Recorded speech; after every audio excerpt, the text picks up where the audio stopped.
Well, thank you guys for coming out tonight. We are streaming for prosperity's sake, and welcome. Hope you are enjoying your evening, and I hope you enjoyed tonight's festivities. We will be doing the one pop shot of the Large Dwarfish Bake Off, brought to you by Spam. Don't know why they're just here. Here in the Abyssal Plains. Dan, your character is being made by Callie, who will fill us in on the details when it is ready. Okay. So imagine the spam is the signature food of the abyssal area, Just fits.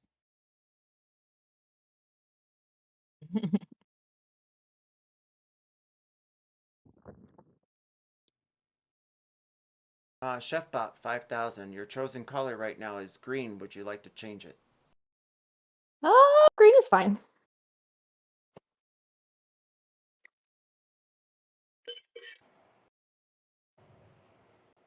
Callie, do we have a time call on your end? Do you want to know what time it is? Oh, how long do you what is the think time? before you'll be ready? I mean the character's made. It just needs like the magic items, but the character's made.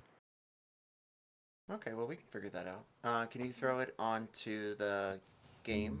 And then I'm going to add their token.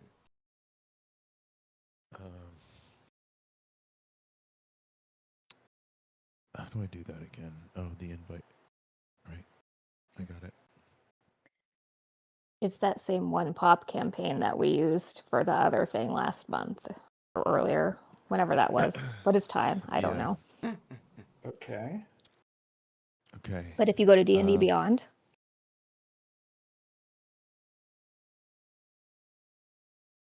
It's a construct. I gave you a name, but feel free to change any of the shit that I put there.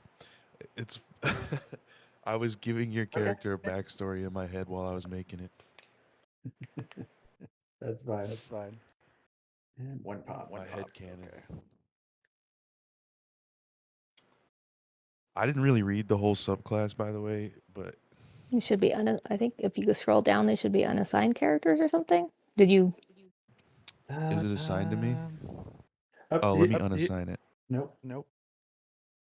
There, now it should be. Yeah, one sec. That's Captain Brian Finnegan. Yeah, you're a silver dragonborn. You're a silver dragonborn rogue. Okay. Yeah. Load here. Saying it's.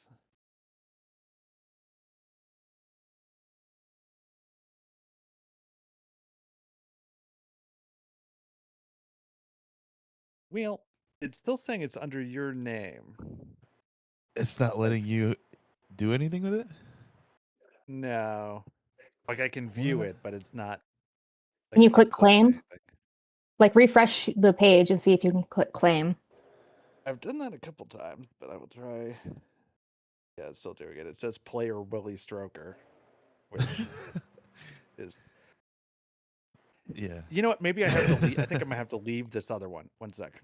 Because it still has me as Pug on here. I had to do that too. I had to get rid of the other character. Except now now that campaign's not even in my campaigns. Could you hold on? Like, is there a way for you to invite me again? Mm-hmm. Yeah, go through the join link, I think. Okay, one sec. That's on the. I just sent it to you, honey.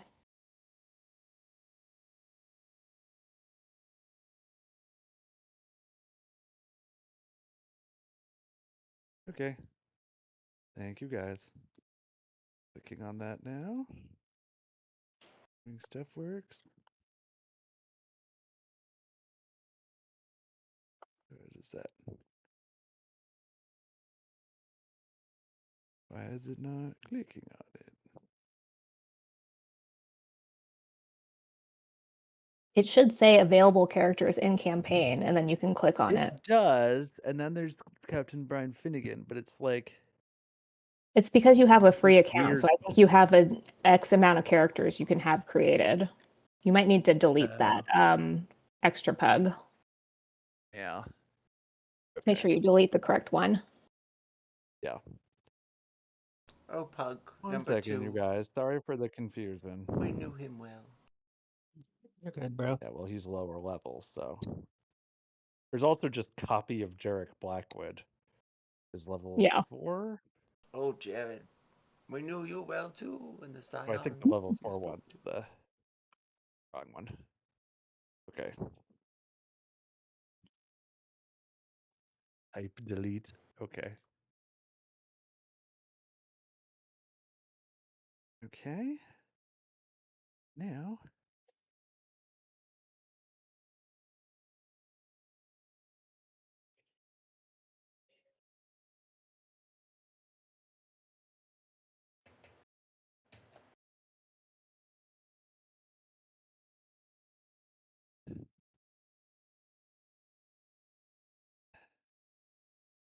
Yeah, let's try just going in again with the link. Okay.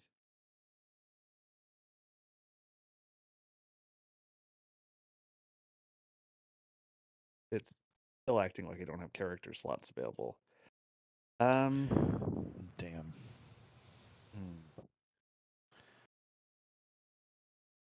Try signing out and signing back in. Okay. Yeah, Yeah. unplug your D&D. Pay the $3 a month to have characters. I don't know. Okay. How many characters do you Honestly, it have? had not Isn't the occurred to limit me. like 6? Yeah, I didn't realize I that the Do you want a PDF of It's your still like character sheet? not. It's like this weird picture. It's like it's not. When I put the thing over it, it's like a hand, but the hand has a little like red slash symbol. hold on, I'm gonna come for downstairs part of and it. take a look. Okay.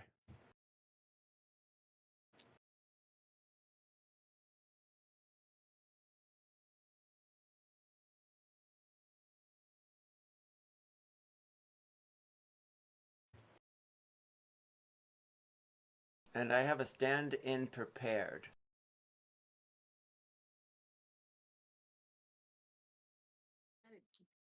Delete the characters. I did. I deleted a copy of Jarek Blackwood. Not very many.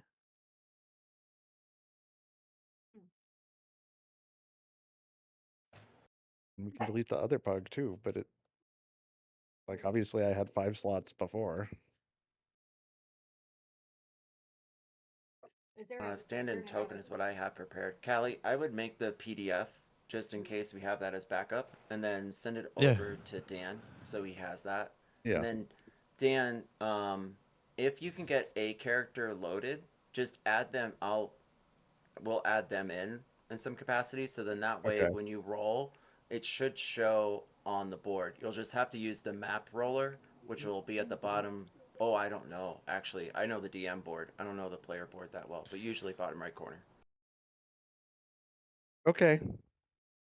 I sent the PDF right into the game chat so everybody can see it. Fobblehoff. Or Hasselhoff.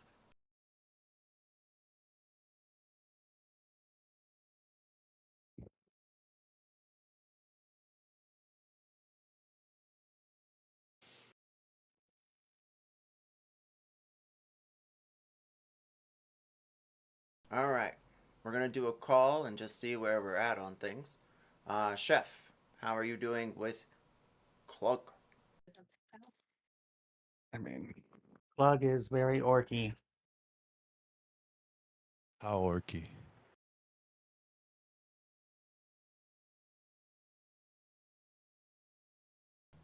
Orky enough. Damn.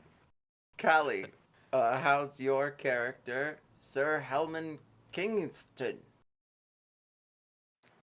Kensington. He's doing great. yes. He's ready for this competition.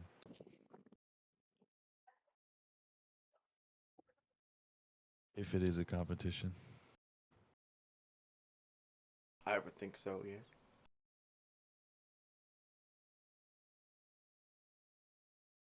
Captain Brian, what say you? I'll figuring things out.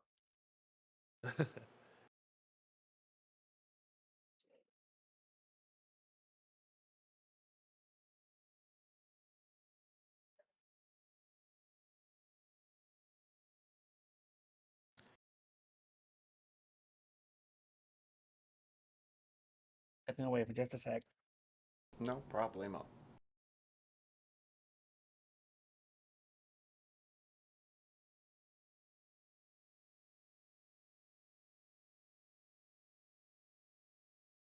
It'll let him join with his character, but it won't let him like select the one that was made. Well, as I think When I looked at they were it, saying. I didn't see it say unassigned. It still said player, and then it had Callie's name. When I Okay, looked well, at maybe it. I did it incorrectly. It still says that the Captain Brian Finnegan is assigned to Willie Stroker on mine. What if I remove? I'm gonna remove and see what happens. Okay. So that should have been brought back to you, Callie. Brought back to me. You're the rogue captain. Captain Brian. Oh, he's just out of the campaign now? Yeah, but you should have him back in your library, and then Yeah. you should be able to then re-add him, question mark? And then there should be a pop-up, I think, that says assigned to you or unassigned. Let's see if that helps. Okay. Let's see.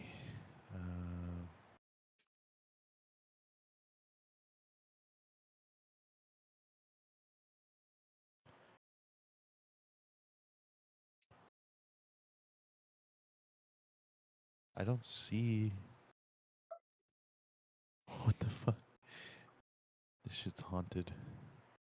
I don't see the character anymore.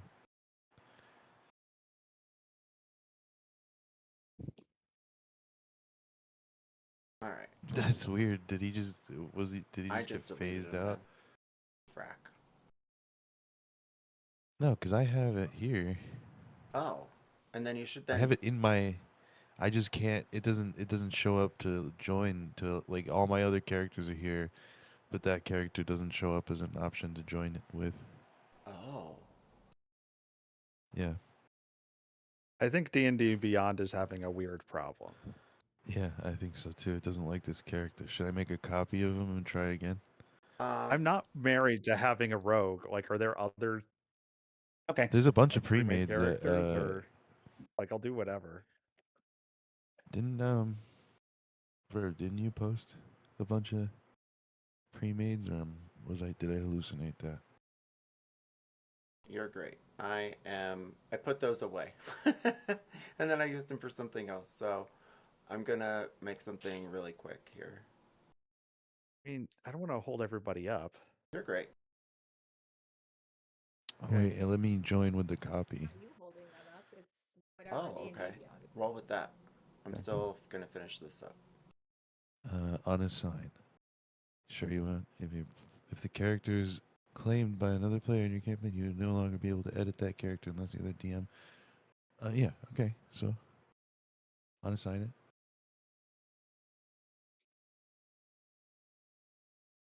Do you see the copy in there? You can try that.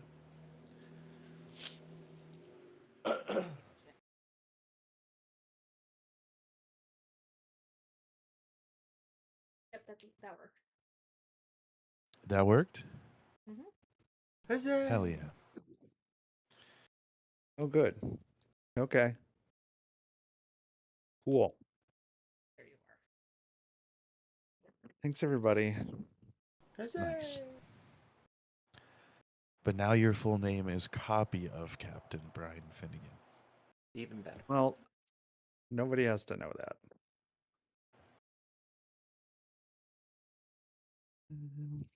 Exactly.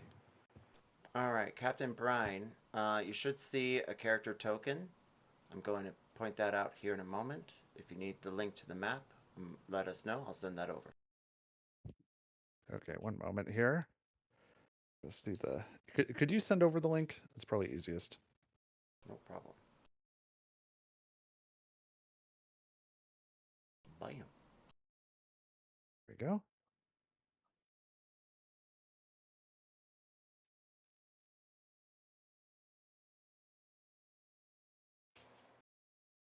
Okay.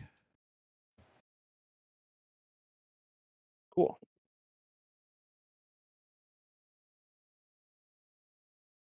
Okay, we're going to give us 4 minutes. We're going to let everyone get situated. Get any music you want on. I don't think we're going to have tunes tonight unless you so choose. And Oh shit, you reminded me. Thank we you. are fine either way. I really don't want to be a bother, and no bother to music, really. No, I just forgot, so I'm just happy you reminded me. Hell, you got busy. Thank you. And then grab a drink, bark at your dogs, pet your birds, and chirp at your cats. We'll be right back and start here momentarily. And thank you, Dan, for joining us, as well as you, Mayor, and Chef, and Cal.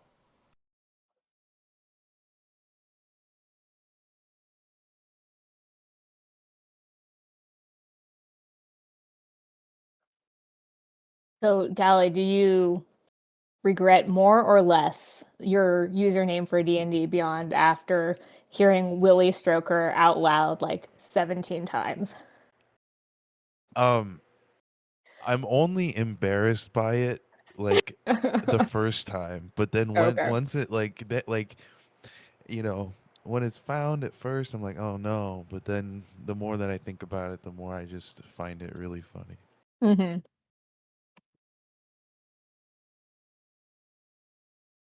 I mean, way to I put your got it. interests out there. I got well. I got it. There's a video of this guy.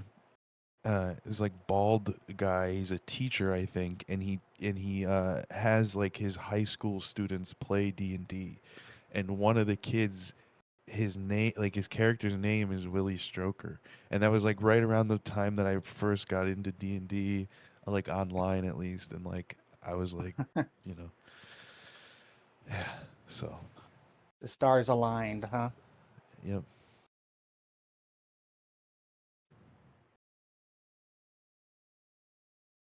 But yeah, I definitely did not think it was a public thing. I'm having a hard time hearing Callie. Sorry, Yeah, you're a little babe. I'm soft. quiet. Well, I wouldn't put it that way. He's a soft boy. Yeah. Testing. Any better? If I talk louder, it's better, right? I think you're a little bit louder. If I put my It's a gain little up bit too better. high, you guys are gonna hear my fan. You're gonna hear me fucking. And then he's far away again. You're gonna hear my thighs slapping across each other. Hold on. Is this better? Yeah. Yes. Hello? You put your mic Inhale inside your mic. mouth. Yeah. How about this? Hmm. I won't do that anymore. I'm sorry.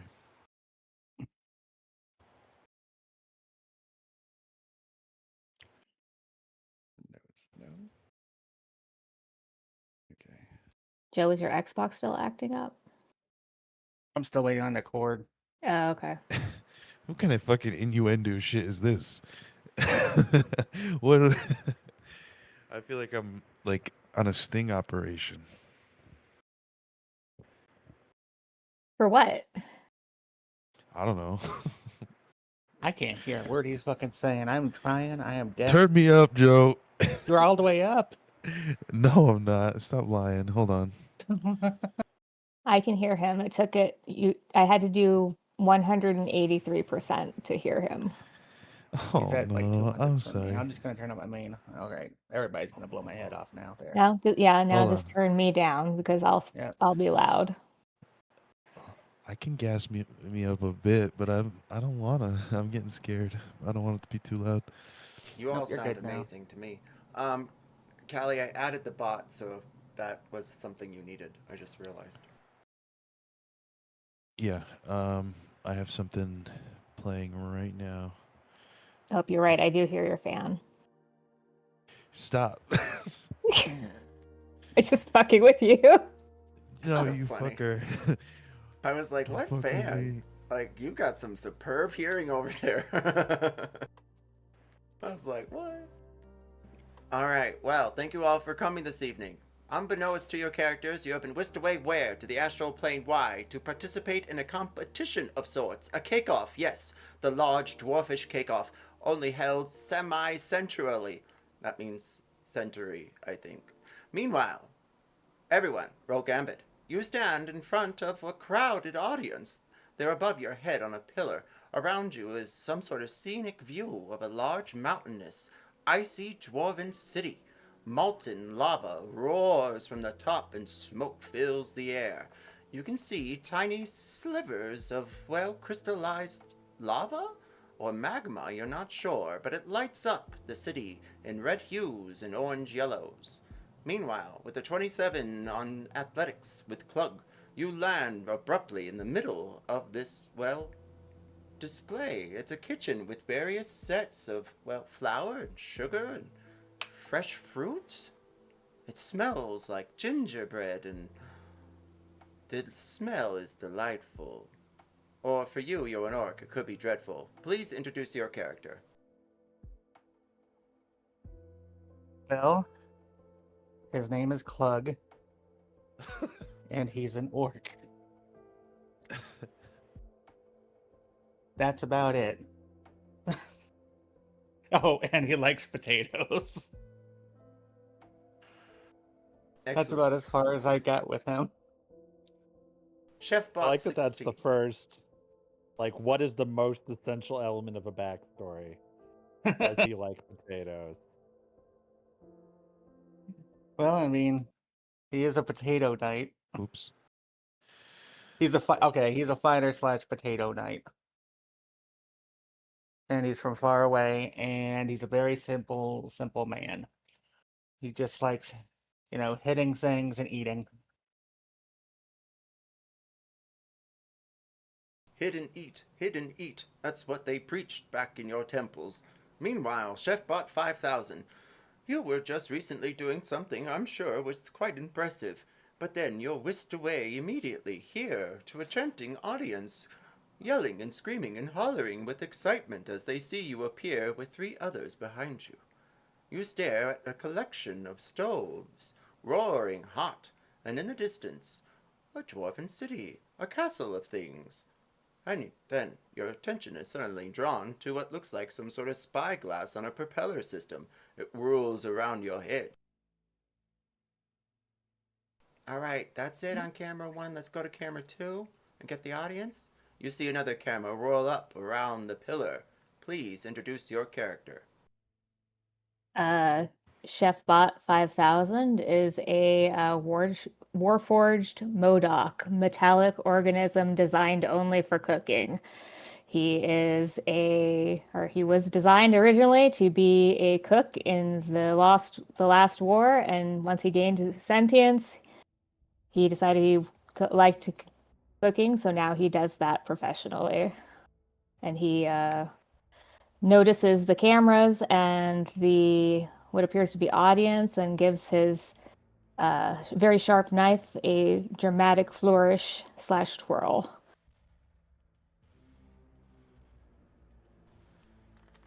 The audience applauds and yells and screams, and you see streamers of green. They fill the air above you as they land on the floor, and someone comes by to sweep it. Meanwhile, Sir Hellman, you stare at everything going on around you.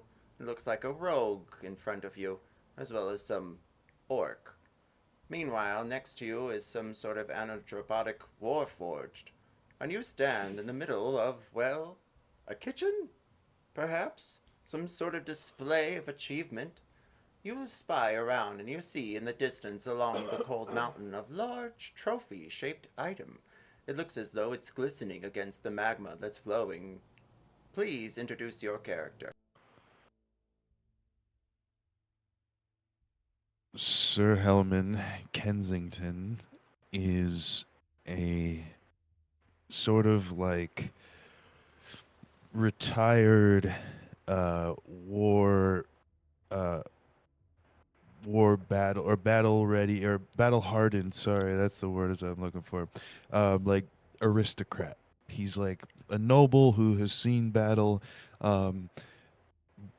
but has spent most of his life dedicating himself to learning the magic of mayonnaise. And he's a dwarven man. He's about 4 feet tall. You know, older. He has like kind of a long chef's coat, but there's also like bits of like a hunter's mantle over it. Gloves and bronze buttons that are like shaped like little eggs. And he carries around a big whisk and also big, like really big, like bandoliers of like giant, like sealed jars, like just these big fucking jars with white stuff inside. From henceforth, you must always have mayonnaise on your person to perform any sort of spell or spell-like effect. Meanwhile, Captain Brine, you are unfamiliar of these parts. You stare around at the clouds above, and they seem to flicker with stars. It's daylight. The sun is burning hot, and you can feel the heat from the magma nearby. But then a cold wind chills you almost to your bones. Please introduce your character.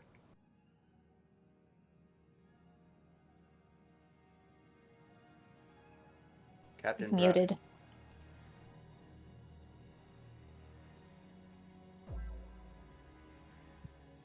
Wherefore out you, Captain Brine? Perhaps in the shadows like your rogue friends that taught you that time in Waterdeep.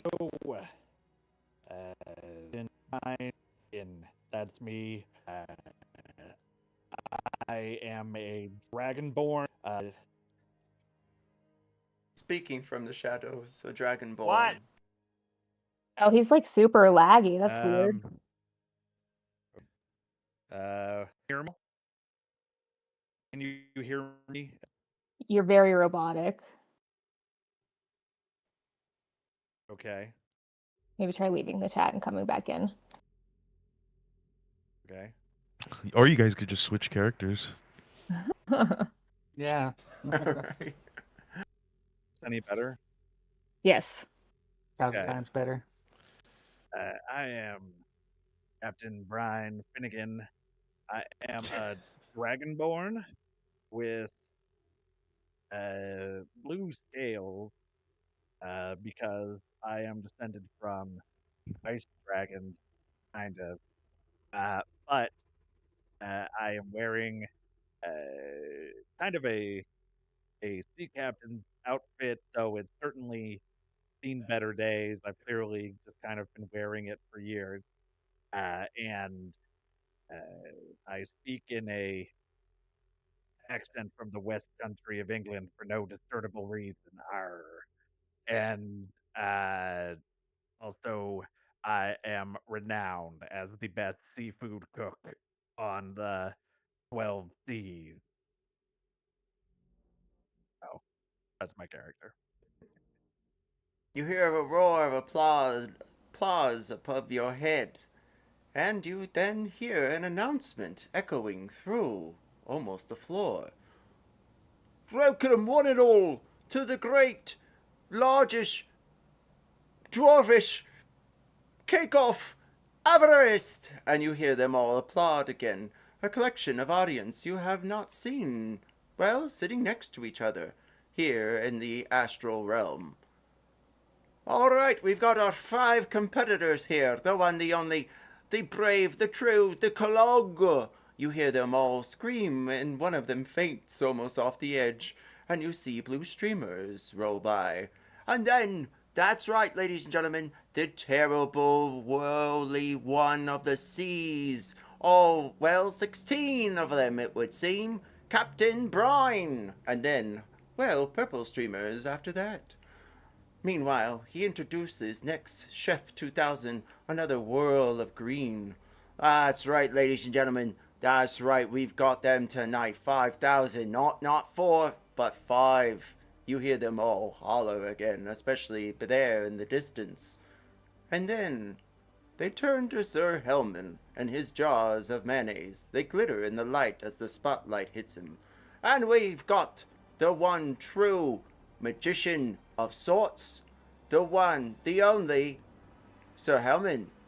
A few applaud and one of them gasps. And then you see black streamers, but not as much as the last. All right, ladies and gentlemen, it's time for the first task. You hear the audience ooh and ah, and they go silent so much you almost can hear a pin drop. Except in the distance you hear one of the goblins orchestrating this whole thing. One of them has a large, xylophone over your head on a stick. They're wearing a muff and they have a sending stone around them. All right, we're going to go back to camera 1. Here we go. And with that, the camera whirls around you once again. All right, ladies and gentlemen, it is time for them to choose which one of these great stages they choose.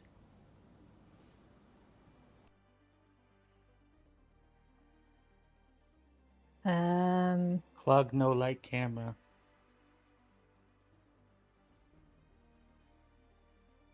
Chef Bot will go right here, right next to the audience.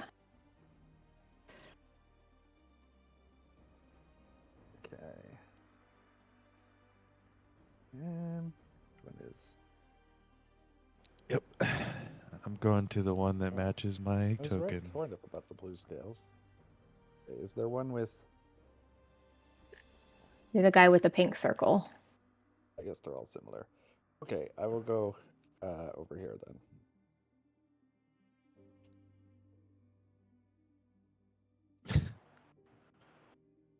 Dude, is Clug just gonna go ape shit on the cameras? That would be so sick. He's just pretty much staring into it and scratching himself. Nice. Clug, roll persuasion. Meanwhile, looks like a rowdy night to me. What good are these you sent me? I am the reigning champion from the last semi-century great largest dwarfish cake off Everest. That's me. And that trophy there, he points over at the distance. You see it glimmer against the sun. It spirals around in a delicate way. And magic flurls around as well as other cameras. All right, let's take that camera shot now, you hear. Plug Nice. somehow got an 18 on that. That's right, it's me, Garbo Ramses. You'll be competing against me. I've won 5 championships, he says, as he takes to one of the ovens and begins a mix. Everyone roll 1d8.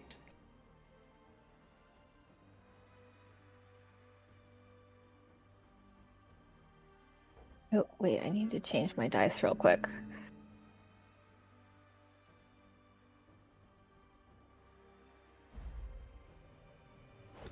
I think I'm gonna. 4. Plug got 8. I got a 4. Point inspiration.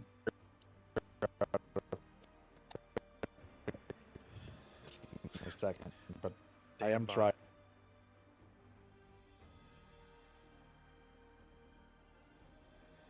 You see the lights whirl around your head and they blink a bit. Daytime turns into nighttime so suddenly. Everyone roll a perception check. Meanwhile, Klug, the camera zooms in on you, and you can hear people giggling over from the top. You stare up at them, and then back at the camera, scratching yourself. I got a -2. I didn't know that was possible. What are we rolling? Perception? Yeah. Does this rely on smell or taste? Yes. Okay, then I get to roll with advantage.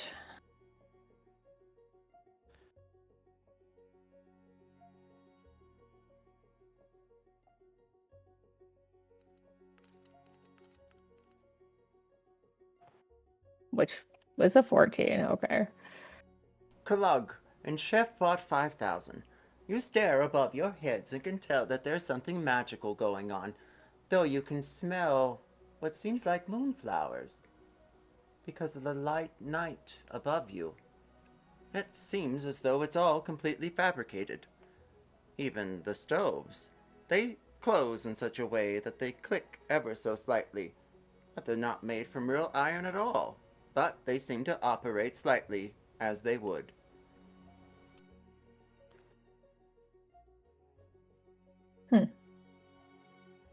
Bug would probably just hit it. Poke at it and, hit it a few times, see if it was like solid. Sir Helman, what's the call? Low.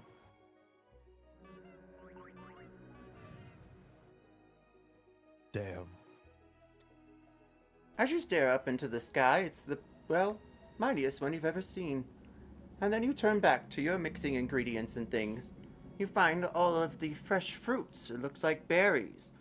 Rasp and also smitten berry. That's a good one. Oh, and there's even fresh lyle mushrooms. Well, the drow are usually pretty good at procuring those. They have a sweet taste when mixed with a bit of sugar or cane. And you stare around at everything and find it quite quaint.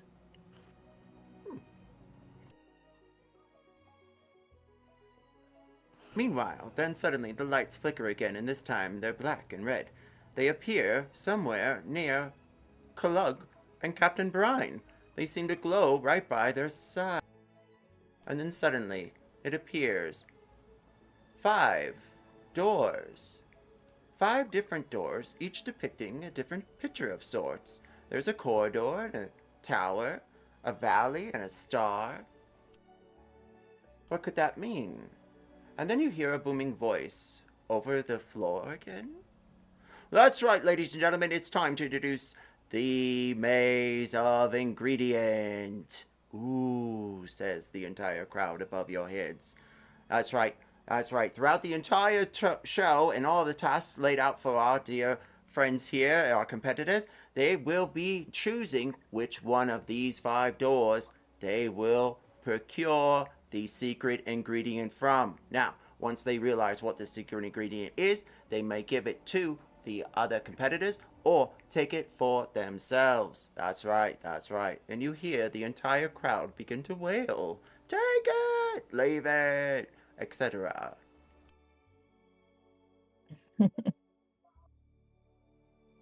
Okay, I think that Captain Brine goes to choose the star door, and he says to the camera, "I have spent my life navigating by the stars. I do it now again." And then he goes through the star door. Hell yeah. Roll What were persuasion. the shapes? Yeah, What I were the forget. shapes on the doors again? What am I supposed to roll? I'm sorry. Roll persuasion. Okay.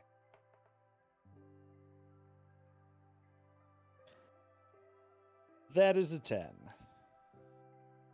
You hear the crowd wail, and at least one streamer seems to take your shoulder, and it is hot pink.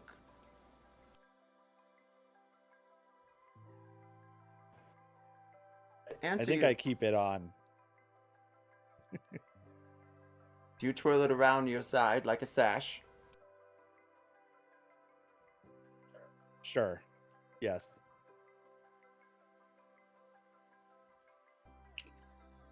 And Kalug, to answer your question, the answer is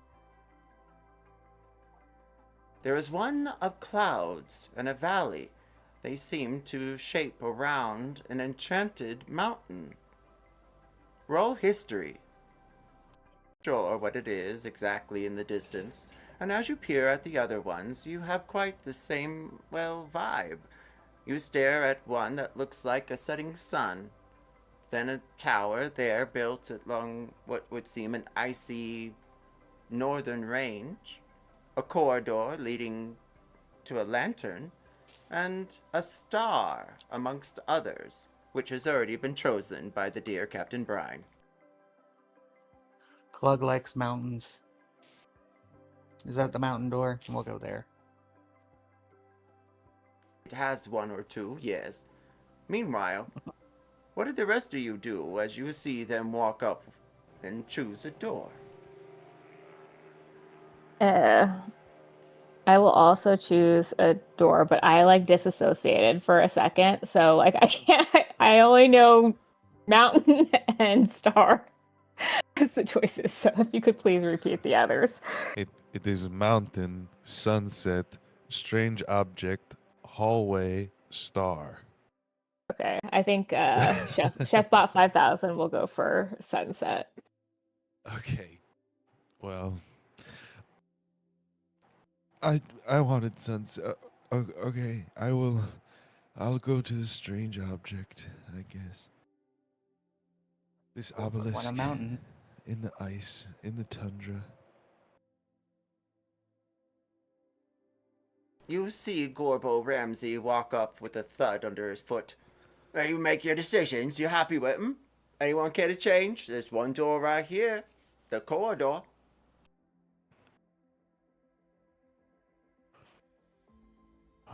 I think I'm good. Dan is restarting his computer. Just FYI. Gonna say, if I go in there and I don't like it, can I come back out and go through the hallway instead? He lets out a large laugh. No. If you want this door, you can have it. I'll take yours. It's up to you. No. No, I know that trick. I'm not gonna fall for that. Clug's like kind of hiding the mountain in front of the door so you guys can't see it and take it. I think Chef Bot 5000 twirls his Ginzu knife and points it at Sir Hellman and winks and gives him bardic inspiration. Oh, hell yeah. Sir Hellman trips over his toes and just falls through the portal. Oh, That bardic is 1d8. hell yeah. Thank you. And Captain Brine, are you back with us?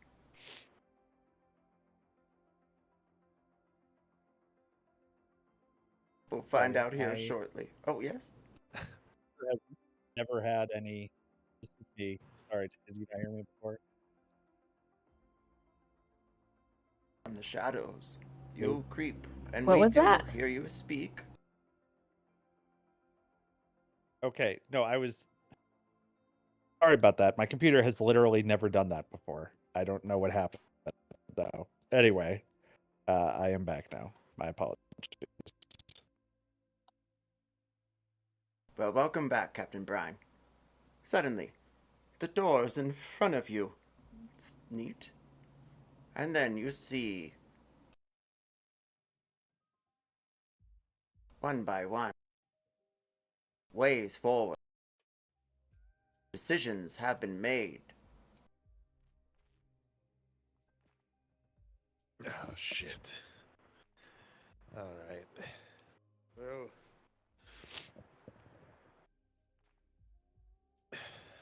Hey, where's mountain?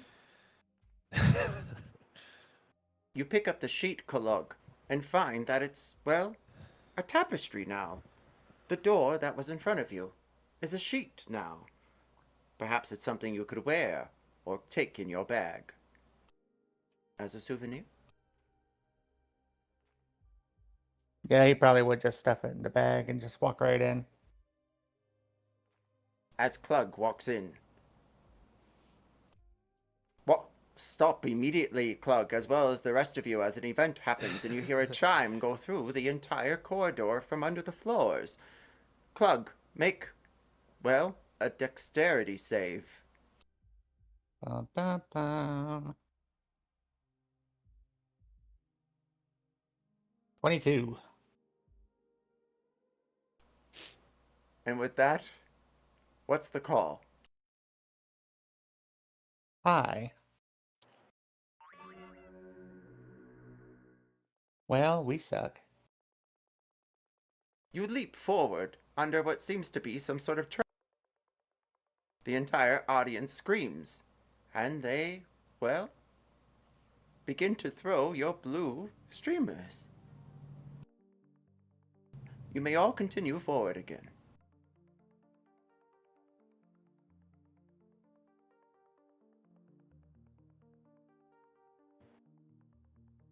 Let's see.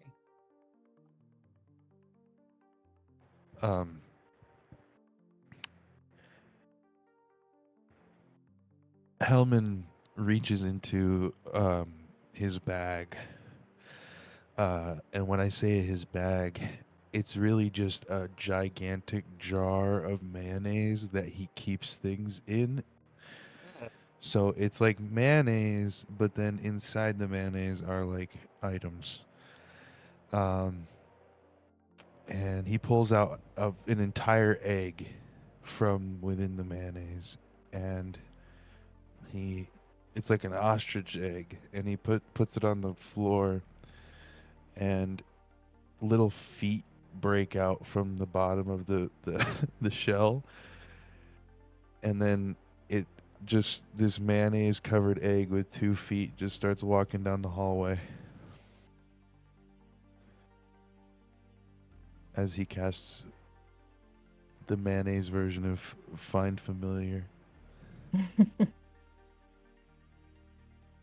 Dibber, dibber, dibber, dibber. The little mayonnaise, it's a mayonnaise jar, right? No, it's an egg. Oh, mayonnaise egg. The little egg. Yeah, you- The egg with feet. Don't worry, Egg I with feet. disassociated there for a moment too. So I went on a mayonnaise little adventure with little legs and arms. Okay. So it does have a rattle when it walks, and it sounds like there might be a mayonnaise jar inside of this egg that walks forward. Could be. For now, Could be. are you putting the familiar in front? Yeah, I'm having him walk down the hallway for me instead of me going down. Can I use Calith's giant centipede as my egg? Yes. Sure. Okay. I send him down. I'm like, go, egg. For our people. The chimes again from the floor, they ring louder this time as you hear a rumble to the east. Captain Brine, make a dex or strength save now. Well, I have.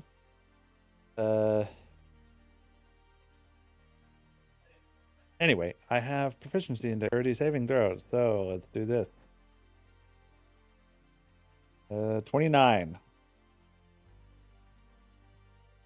You leap. I got out my of the sea way. legs.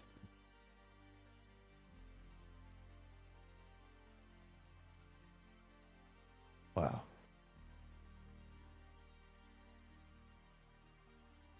The rubble hits the ground all around, and you leap from side to side up the narrow passageway. Luckily, you stand proud on top of it, and may move at half movement, unless you're a druid or nature-y of some way. I mean, I followed the way of the fish. Is that nature-y? That's pretty nature. I don't know. Fish live in nature. Fish are nature.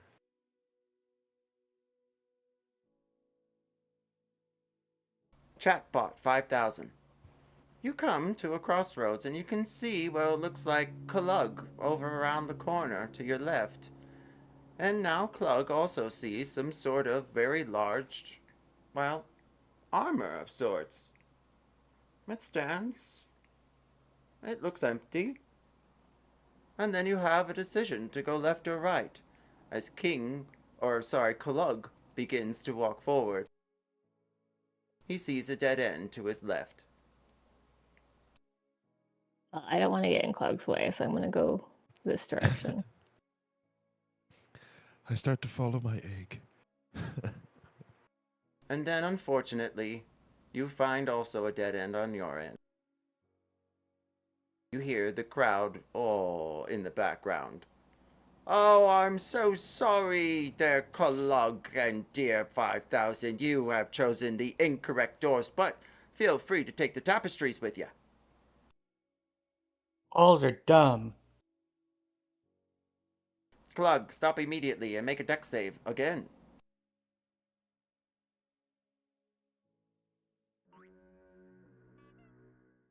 Oh, that was only 7. You feel a reaching hand. It looks like, well, you can stand, but you're unable to move as you are held by the armored, well, trap next to you.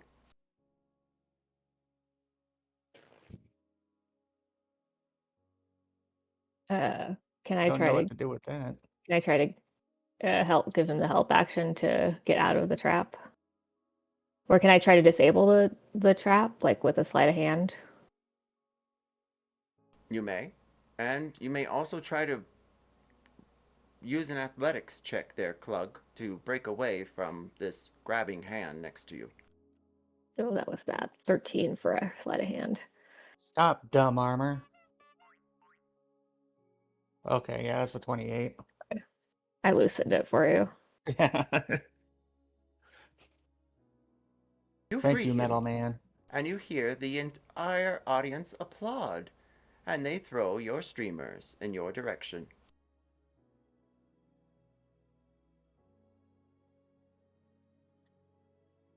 Meanwhile, the centipede. As they walk forward, they must make a dexterity save. Shit. Hold on. The familiar is. Oh man. We'll just use. I don't know, a badger? Does a badger sound good? Let's just use a badger. Yes, I'm sure that's fine. Deck save? Yes. Cool. He gets a +3.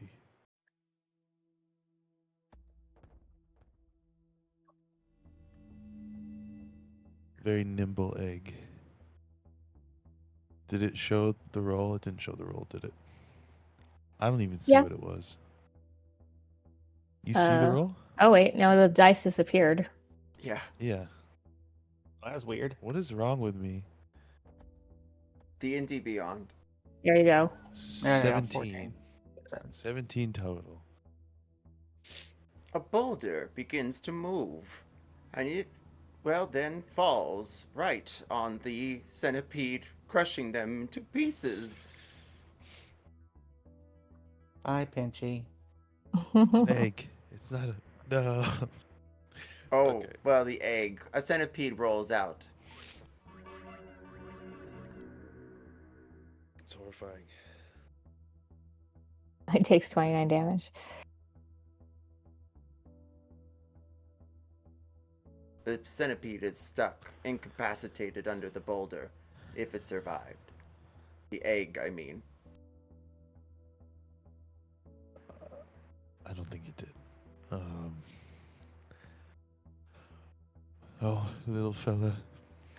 I'm sorry. Can I push the boulder out of the way? Roll and move athletics forward. or acrobatics. Oh shit. I have a +1 in one of those. And it's acrobatics. And I rolled a natural 1. I was gonna say you have a bardic, but that doesn't matter. Yeah. It doesn't. I'm just Super dwarf jump. Yeah. Meanwhile, Captain Brine, you stand with what looks like large rocks underneath your foot. You succeeded in your save. Are you going forward or walking north? North, matey. I don't know why I can't do the pirate accent today. What you did previously was fantastic. I North. wouldn't change a thing. North, matey. I like either. It's more unique that way.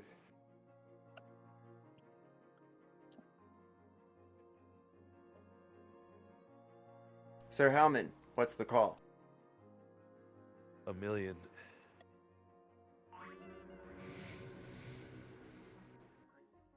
Not bad. Okay. You try to push the boulder aside, but then suddenly, ooh, ow, you scrape your hand and take it up to your mouth. Ooh, blood. What's the call? There's probably a little egg on there too. High again. Let's go. Double it up. Double or nothing. Shit. And as you wave your hand from the pain, you strike it again on the side of the boulder. I'm just smacking this boulder. You take 4 points of bludgeoning, well, 2 points bludgeoning and 2 points piercing. And the boulder has not budged in front of you. I'm sure that'll come out. Plug's just gonna follow Shiftbot out. Yeah, I guess we're just leaving because there were no ingredients at the end of the hall.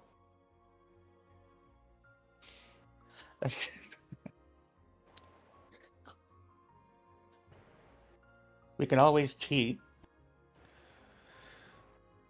Well, it seems as though poor 5000 and Kalug didn't find any ingredients. You hear the entire crowd go, oh. But that's okay, folks, that's okay. It gives them the opportunity to get ahead. That's right, get ahead.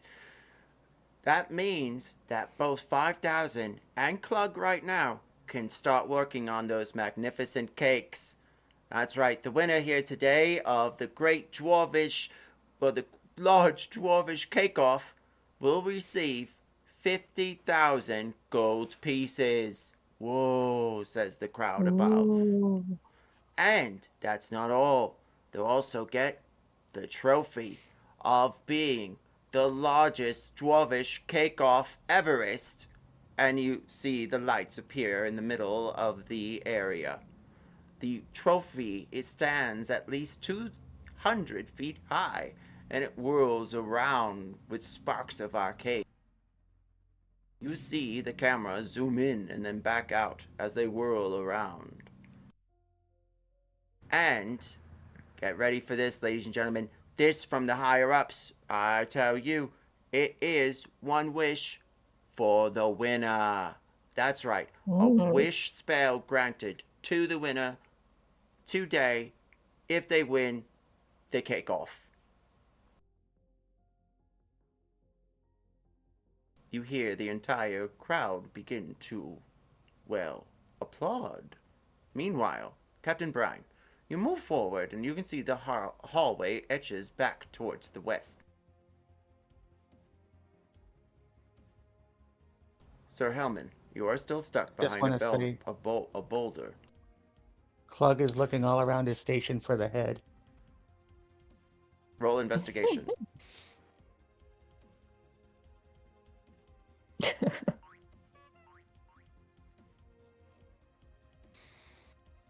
12. Well, you don't find a head as you go into the oven with yours and look all around and then shut it disappointedly. It is quite hot in there, though. And then you stare over to your side and open up a cabinet or two where the fresh fruit are just above. And you find a large jar marked vanilla. +1.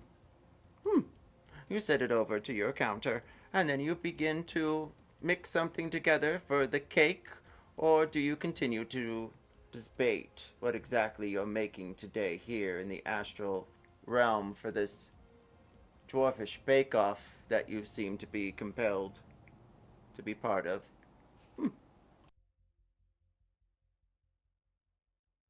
Well, he saw the shiny trophy and he's pretty much just picking up stuff that he likes and mushing it together.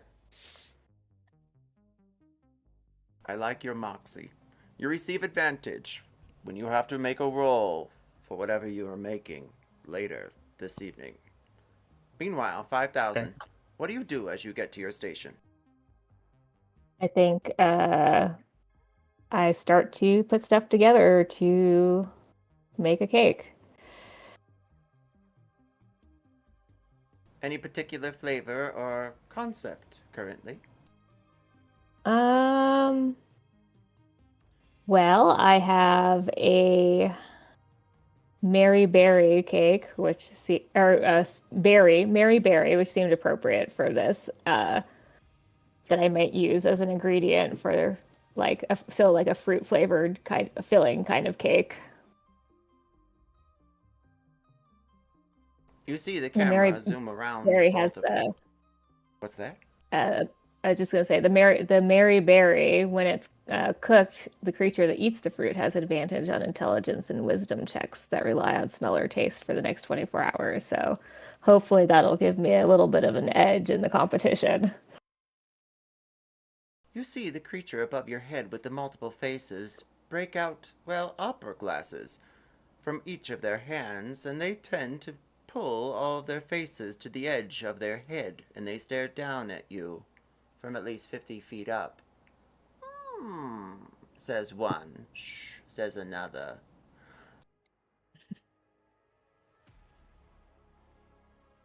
Meanwhile, Captain Brine, Sir Helman, what are you doing there in the mazes?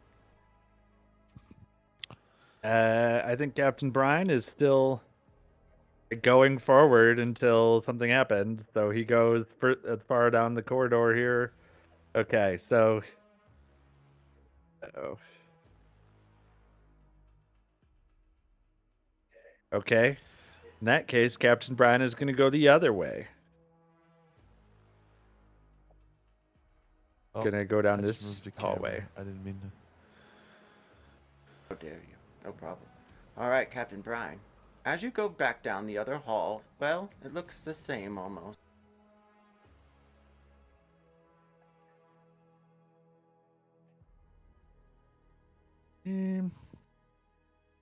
Okay. Wait, what's that at the end of the hallway there? As you What walk is this? forward, you see something spy your eye. Why, it looks like a door of some kind. I opened the door. As you go for the doorknob, it's locked. Unfortunately, perhaps not for you, as you are a rogue of some sort. Yeah. Let's see.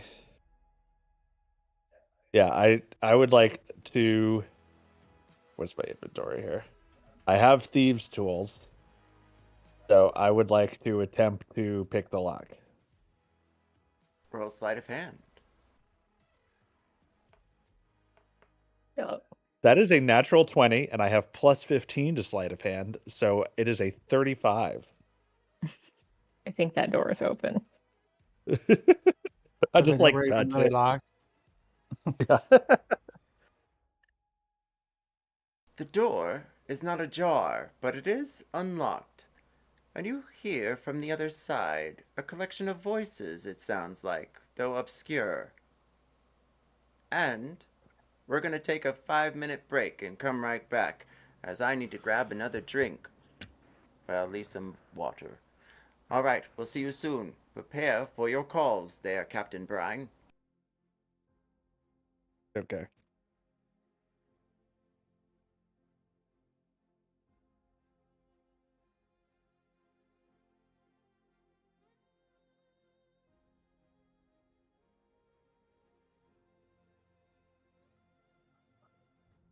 Like it's 100% mushing stuff together and looking over his shoulder at Chef Bot and just trying to follow whatever they're doing.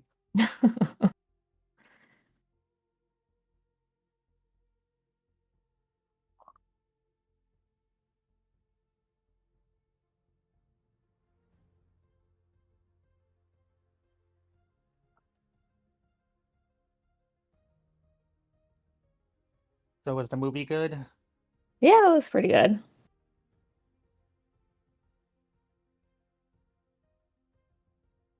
It looked interesting. Yeah, like I'm kind of glad we saw it in person because there were a couple people like in the theater in the audience also like some things happened and one guy was like, "Oh, hell no." It was really funny. It's always good seeing like one of the suspense or horror movies in the theater. Mm-hmm. Yeah, I had a good time. It was deeply fucked up. So not necessarily in like a gore way, though. I mean, I'm not saying there wasn't any, but just like it was more sort of just kind of the stuff that was happening, and Mm-hmm. yeah, it was Disturbing. willing to be deeply fucked up. Yeah. Yeah. Yeah.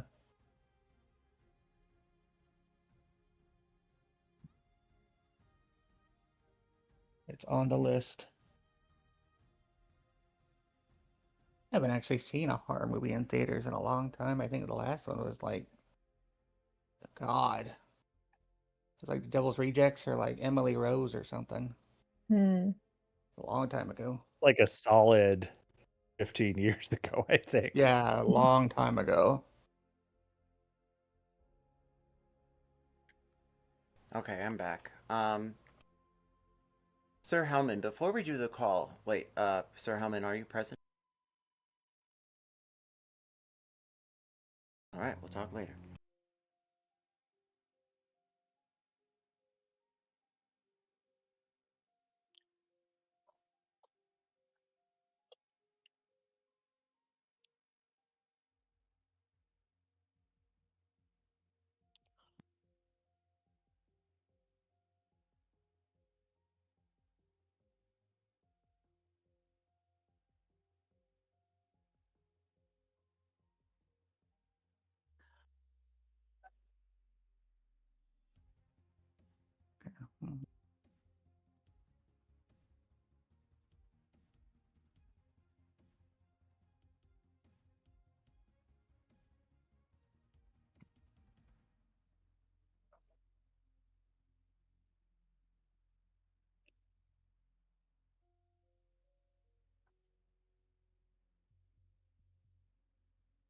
I had the weirdest song and reference stuck in my head because of the mayonnaise thing.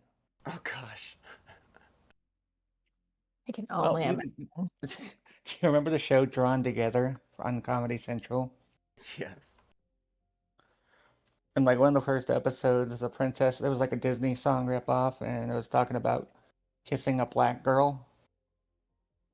And one of the lines of Foxy Brown says, I have a mayonnaise mama on my licking hole. And I don't know why. It's like, and I just kept repeating in my fucking head. Oh, I'm sick. Stupid ass show.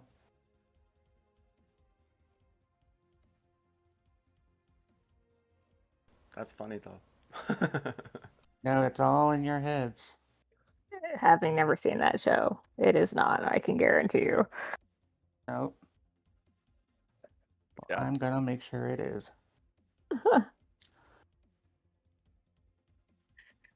That was a funny show.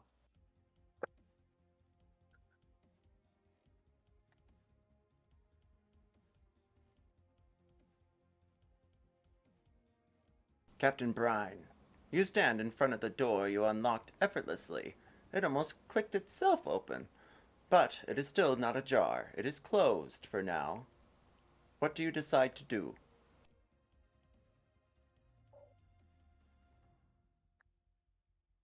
I opened the door. Ooh, spooky. Oh, wait. Okay. Uh, in my rogue experience, I know to check for traps first. Yar. What's the call? Hi. You find no traps, and you begin to open the door, slowly at first, to make sure it's ajar. And as you do, you spy the room. You see glittering lights upon a screen or two, something that looks like glass. There's buttons, it would seem, in front of it. You've seen an engineer. You had to take them once, and they showed you different things that were corresponding with magic in their way of engineering. Well, a pipe that smoked itself. How strange. Only this is glittering magics. And in the middle of the room, a large plant, it would seem, Roll nature. And then beyond that, a man with a large helmet for a mask, it would seem.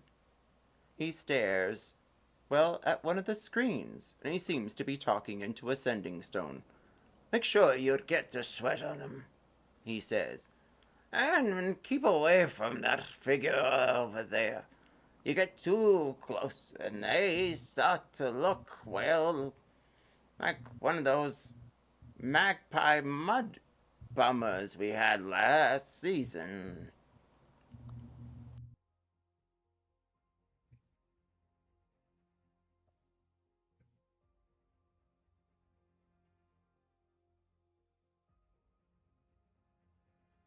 Zarlak? What be this place? Yar. As you walk in, you can see. Are you asking the DM, or are you saying that as you walk in? I think that's what Captain Brian would say after he gets like a couple steps into the room. Especially the Yar. The Yar seems to echo in this metallic room. You can tell that the walls are made of, well, you tap the side, roll history. But with your nature, you're only to determine that this looks like some sort of rooted plant. However, each one of its, well, frilly bits, it would seem, opens up like a flower with a large eye. Each of them begin to spin around, and they stare directly at you, blinking. Oh, well, they're blinking quite a bit. One of them is blue, and the other three are green. And, well, as you roll history, you can tell quite a thing.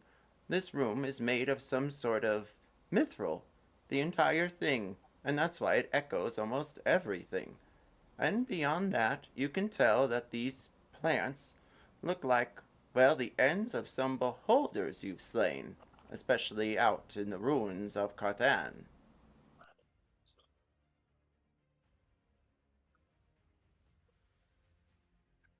Dan just DC'd her.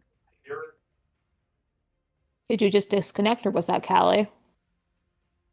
It was Dan. And with that, Sir Hellman, you stand in front of a boulder. You hear the tapping of feet, and then someone go, I'll go back the other way. And they turn around. What do you do? Obviously disconnected. I apologize. I heard from a history. You realized, and then it went silent. So I The plants in front of you, there's 4 of them. They twirl around you like vines. They stare at you, their eyes blinking. And you can tell that they're, well, the sore end of beholders. Each of them look like an eyeball twirling around inside of an eyelid that's shaped like a flower. And then there is the masked figure sitting in a chair. He's talking on a sending stone. He sees you come in the room. He takes the sending stone down and puts it into his pocket. He stands in front. You can see a creature over to your left.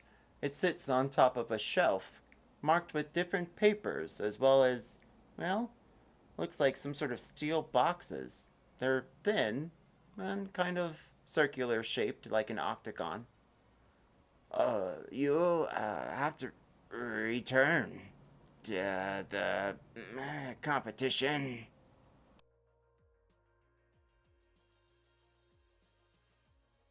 need our ingredients here, matey. Roll persuasion.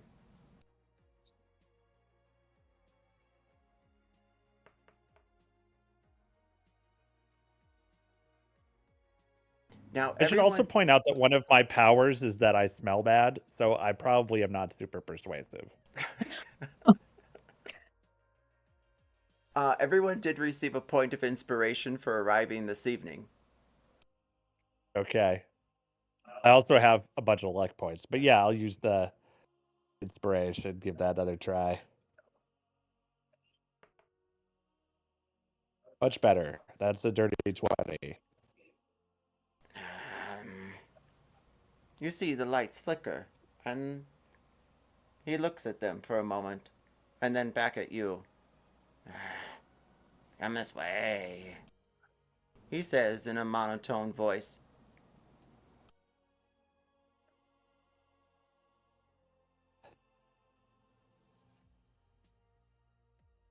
I follow him. He unlocks a door from a key in his vest, and, well, it opens up to quite a nice nest.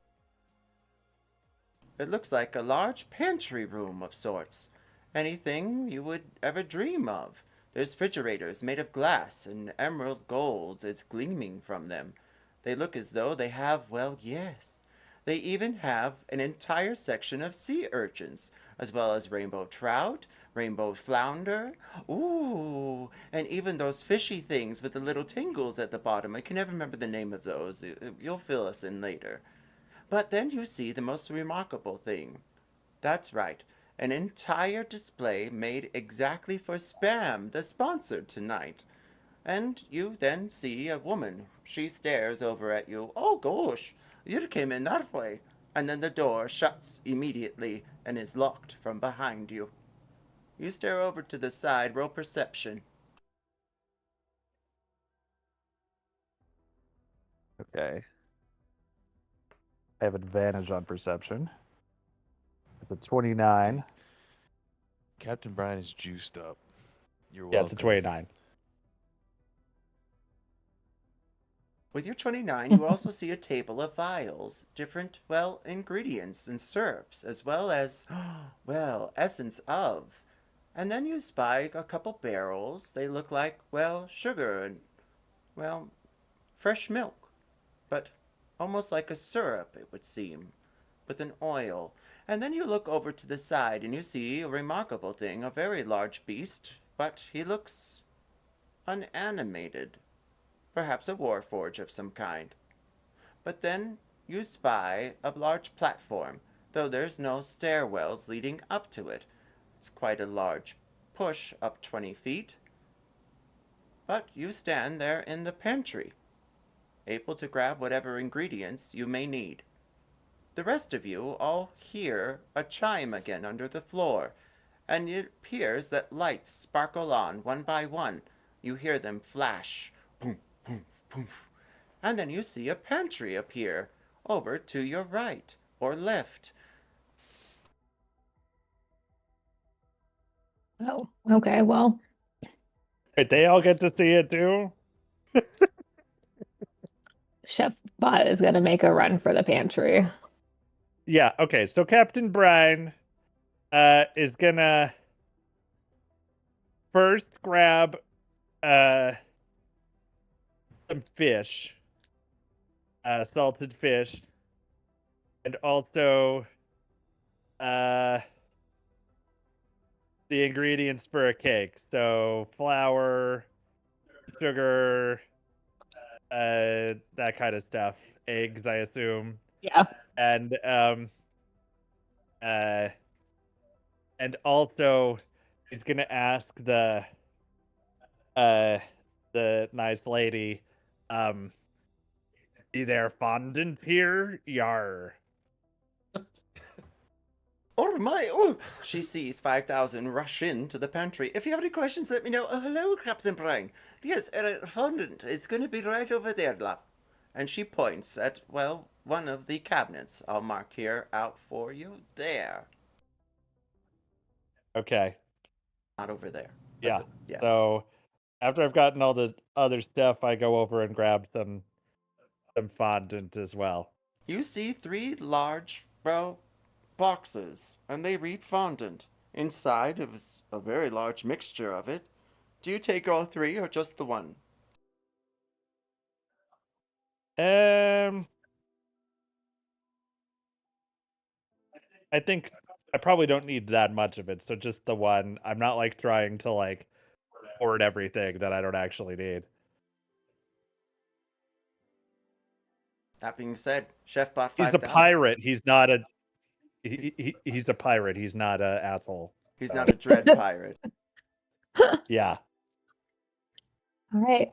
Well, Chef Bot 5000 is going for flour, the sugar, the baking powder, salt, eggs, milk, uh, vanilla, lots and lots of butter, all the good stuff. Roll investigation. Okay. Meanwhile, Kulug, you enter just behind the other two. You stare around and see a lot of the ingredients that you might need. There's refrigerators on either side and a woman standing, and she smiles and waves. Welcome. If you need anything, let me know. With your 29 on investigation, you receive all the things you need, as well, it looks like an essence of rumberry. It's quite unique and known, at least in your regions of Cover. Well, it's usually made by gnomes, you know not where. May I also approach the person who's near the sponsor table and say, I also require spam. Spam is a delicacy I have heard much about and wish to experience and wish to incorporate into my cake. You hear the chimes along the floor again and the booming voice. That's right, ladies and gentlemen, tonight's friendly episode is brought to you by the one, the only, the unspeakably known Spam! And you hear the entire audience go, yippee! And then you see a streamer launch out in your direction. With that, she piles you up with so much spam it's coming out from your arm sides. Well, thankfully, Chef Bot is got long arms, and so he's got everything. He gives the lady a wink and goes back to his station with all of his stuff and gets ready to start cooking or baking.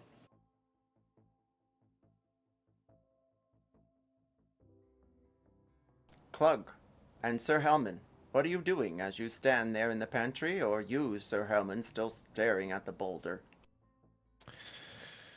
Hellman hears all the ruckus outside, and he has definitely, at this point, just turned around from the boulder.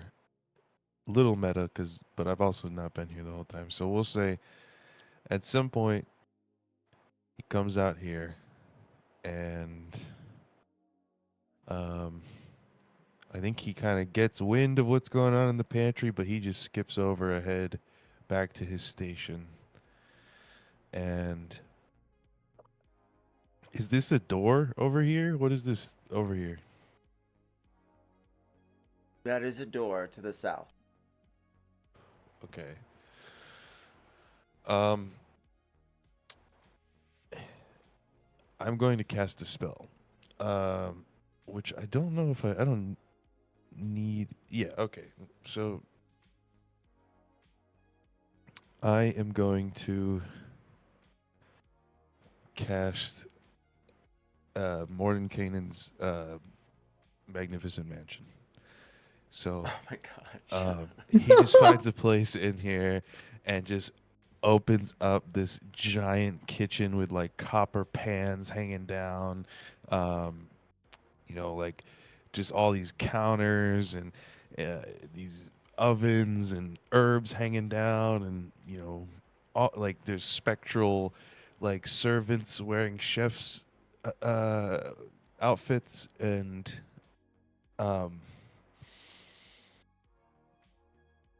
then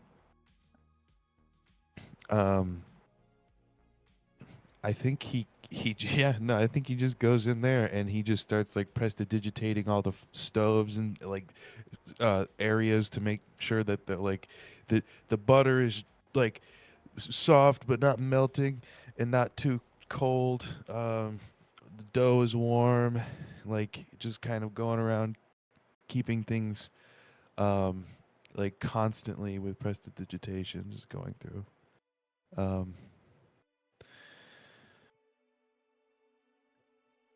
Yeah. I'll stop there.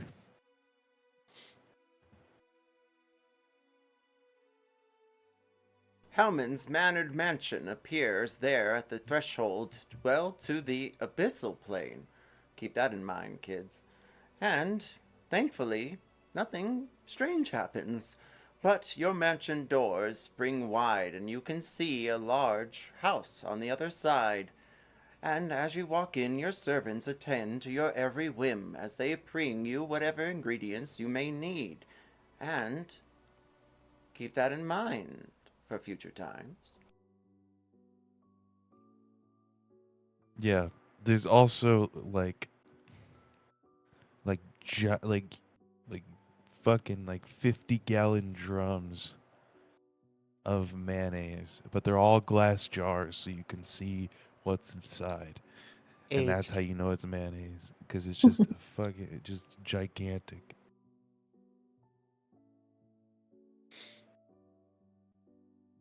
And Clug, you walk into the pantry. What do you scour? Mm, what's in those barrels down there? One of them looks like some sort of sugary syrup, and the other one is fresh milk. But when you pop the cork, roll nature.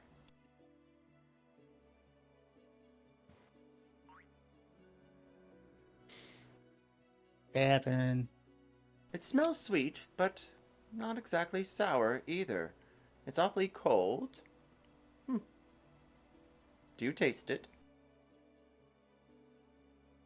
Of course he does. You pick up the barrel and you sip it a bit as you try to swing it around to the sides. And as you do, it is the sweetest thing you've ever tasted.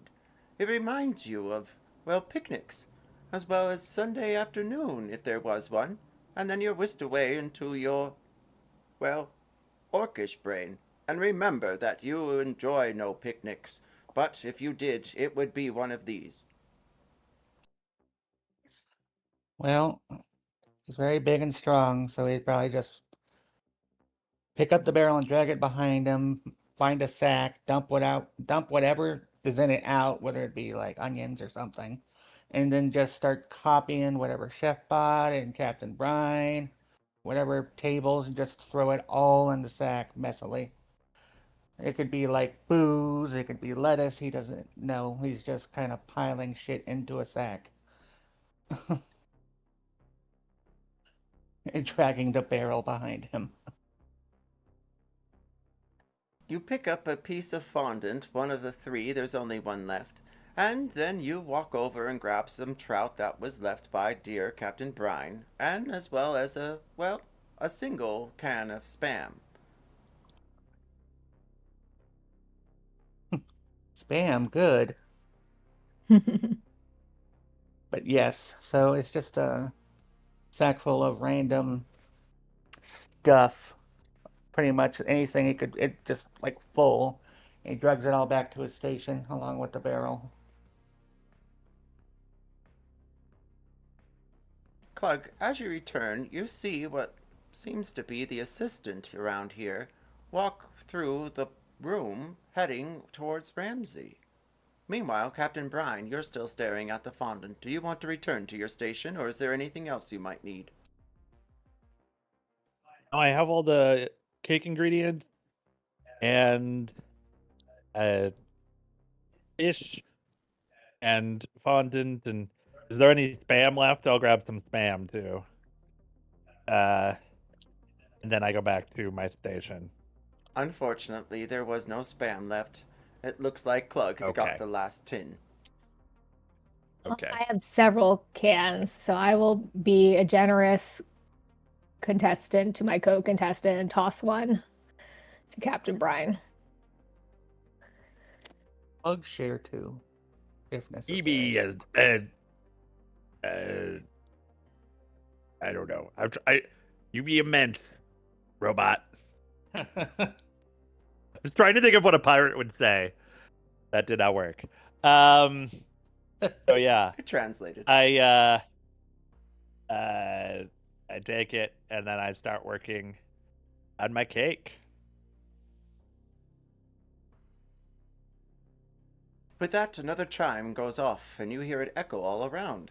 All right, ladies and gentlemen, that brings us to our next task. And we can't do that without our own judges. It's time to introduce. Everyone roll 1d8. Oh.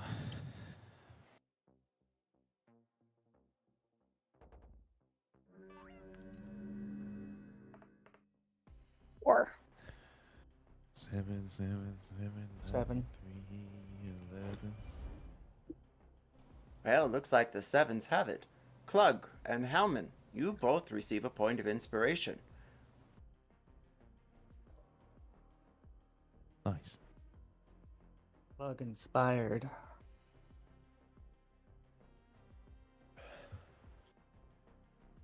And with that, Haven't demoralized. feel demoralized. Well, Sir Helman, perhaps this might put a little bit more egg in your step, as they would say in the mayonnaise community. You get the pleasure of recognizing the very first judge, as suddenly an electrical bolt is sounded from the air and zapped into one of the chairs here.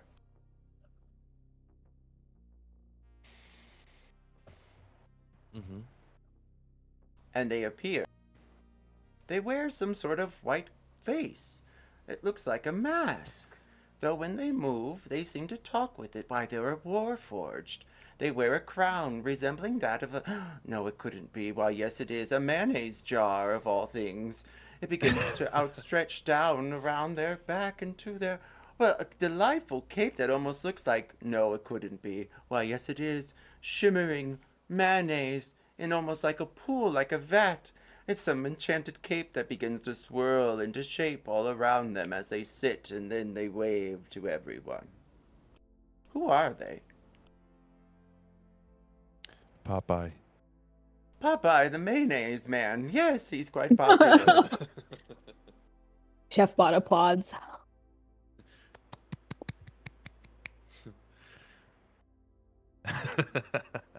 Chef, roll history. That being said, Klug, you have found this place to be ill-suited as another camera whirls around. But then you stare, an electrical bolt is hit from the air as you stare up into the stars but see no clouds, and it lands there in the middle chair.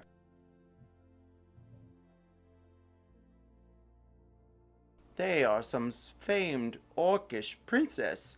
They sit down delicately, and they brought their own fork. They tended to themselves. You know she is a blacksmith of some kind.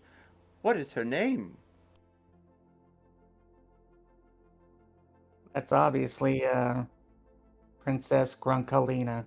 Grunkalina stares at you. I'm proud to have a representative of the orcish community. Yay! Beautiful. Klug, roll persuasion.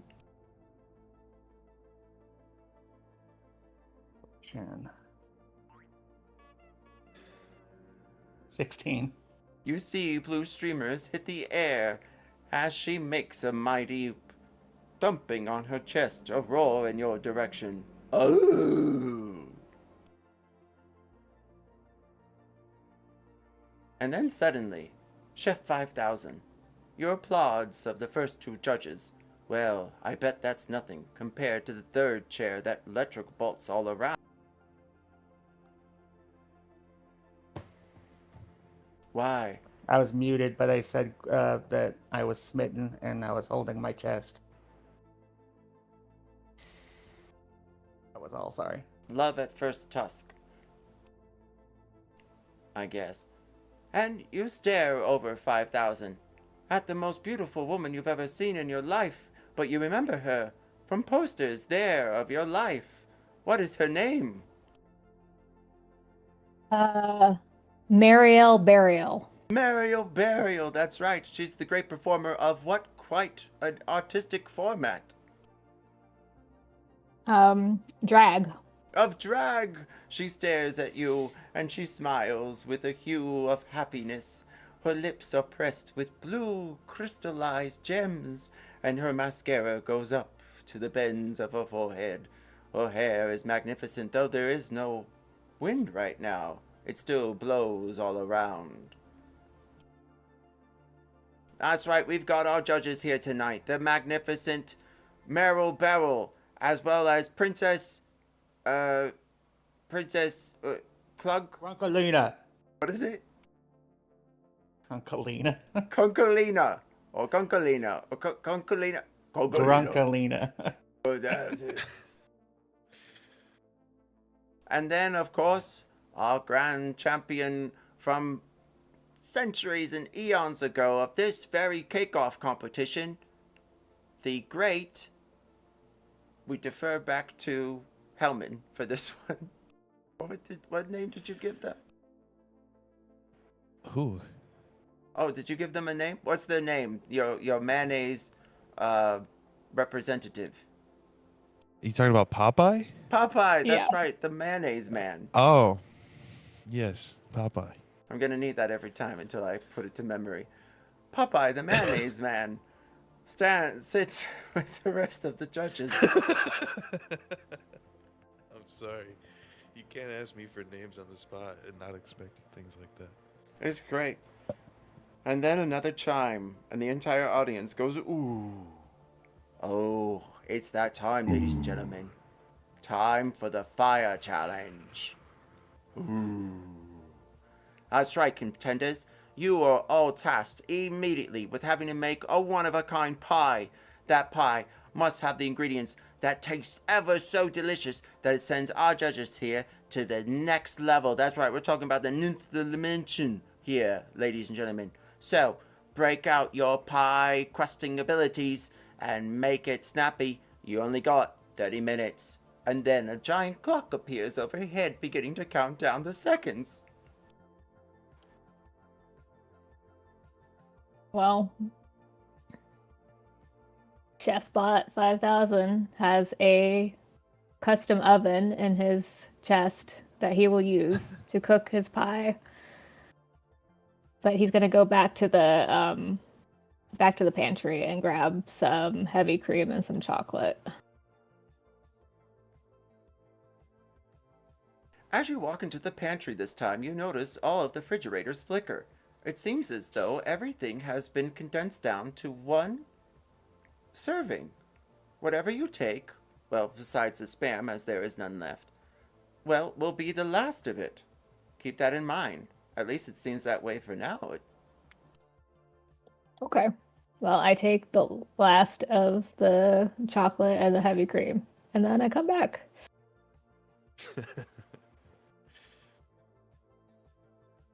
Chocolate and heavy cream. Are you making a ganache? Don't be nosy.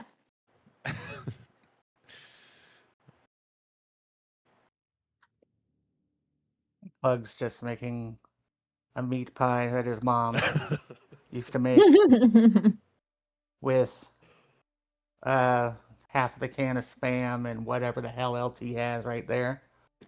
Yeah, I thought you were just... Weren't you just throwing random shit into a bag? Pretty much is what he did, yeah. So I'm sure that there's probably a carrot or something in there. Definitely lots of potatoes. Yes, you do know what potatoes look like. What's the call? Hi. We suck today. As you search for carrots, you find none at all, but you do find parsley and turnips.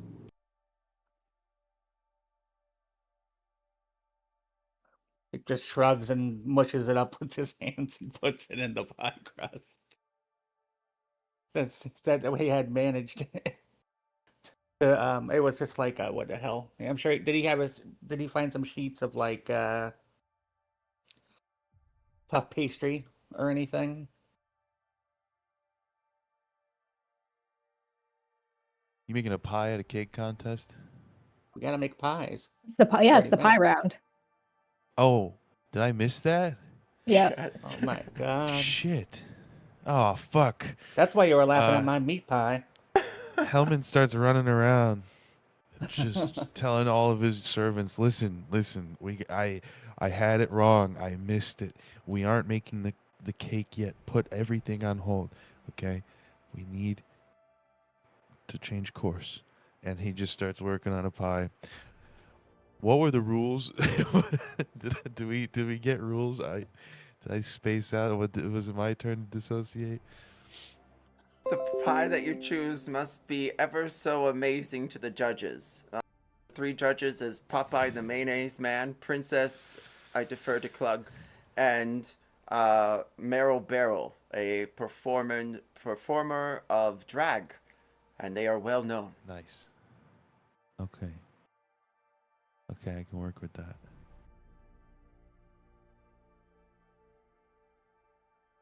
I want to know what Captain Brian's making. Obviously, seafood pie of some sort. Chefbot 5000 is making a French silk pie, but since there's no France here, it's like a water deep silk pie or something.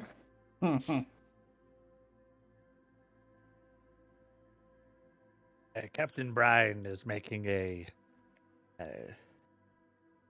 flounder and spam pie, a classic of the high seas.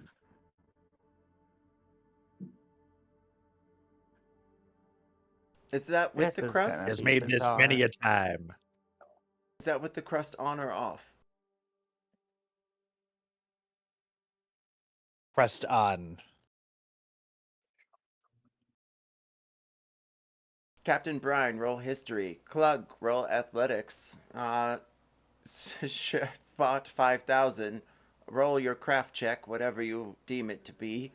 And Sir Hellman, roll persuasion unless you actually do assist your servants in making the pie. I figured you were smoking stogies, that's why you didn't know there was a pie competition going on. Or sleight of hand. He Plug in at yeah, 28. he's definitely going to help. But he's just like the head chef.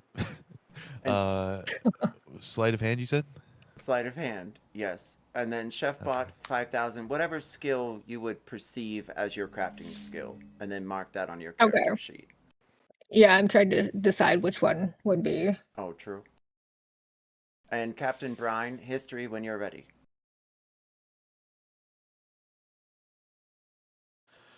I am proficient. Clug, what's the call?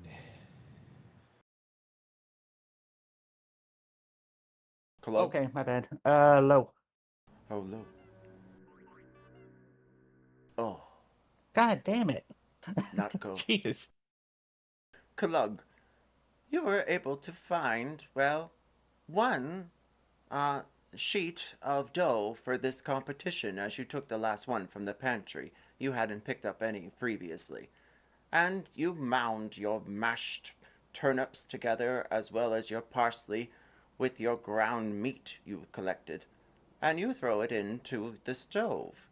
You wait a bit, and then it smells awfully savory, and you pull it out. And potatoes. With potato. For the crust? Sure. And you present your pie onto the oven. Meanwhile, Captain Brian, with your 18, you remember the salty seas where you learned how to grind flounder all together and put it with the mashed potatoes as well as some, well, you had some dough you ground it up for your cake but decided to use it instead. You just added a bit of vinegar. And as you did, you threw it into the oven. And waited a bit. And it smelled awfully, would you say savory or fishy? Fishy, definitely. Fishy. All right. And as you do, you set your pie onto your stove. Meanwhile, Sir Hellman, you tend to the servants as they begin to pour. What type of pie are you making?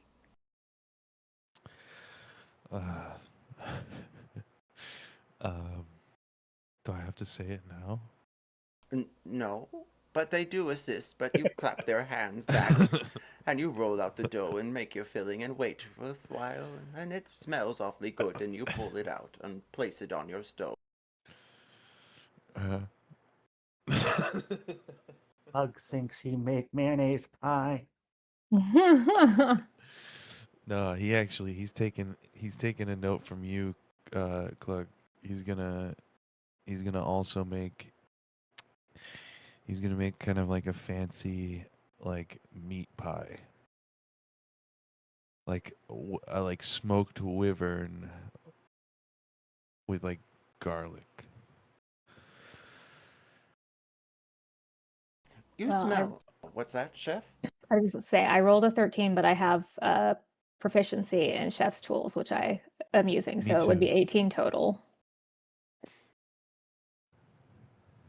I also have the chef feat. Oh yeah, same. Did everybody take it? Probably. Chefbot, you place your ingredients into your pie. You mix it up first and then lay it out. You find a refrigerator to place it in and cool it a bit after you make the meringue, and it comes out quite neat. Pretty. Each of the judges go up, one by one,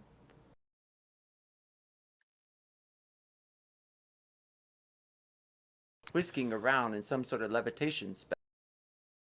You can smell Maribel's perfume is like, well, summer lilacs, as well as a hint of boysenberry. Meanwhile, the rest of you, you wait a bit, you tap your feet, and beads of sweat appear on your brow from the heat of the ovens nearby. And then finally, Princess, I defer to Clug. I already forgot now, god damn it. Grunkalina. Grunkalina, thank you, Marin. I Grunkalina wrote them down. raises her hand. The good honor of today's feast is brought to you by Spam and Clug. You hear the entire audience begin to applaud and blue streamers appear everywhere. Clug, you will receive, well, suddenly, another flash of lightning as a chef hat appears in front of you. It looks twinkling with gold hues. You may mark Chef Hat of the Astral Plane on your character sheet. Oh. What the hell?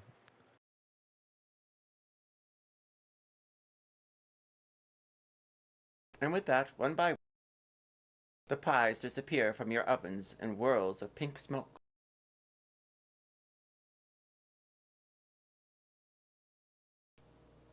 Everyone roll 1d8.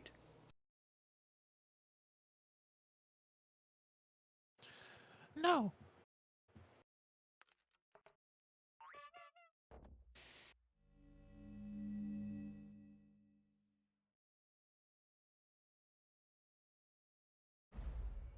Two for me. For me also.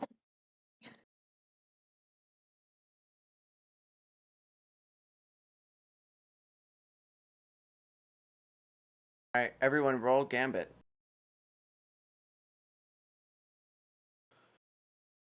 Oh shit.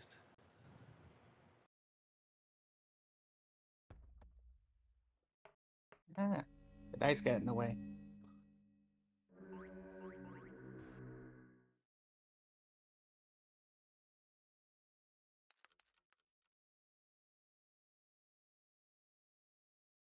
Clug and Chefbot, you both receive a point of inspiration as you hear the chimes again underfloor. Alright, it's time to get to know our competitors a little bit more. Suddenly, a camera whirls around your head, Clug. He's wearing the hat, the chef hat awkwardly, and just staring at the camera. Tell us, Clug, where did you learn all your baking skills? Plug, nope.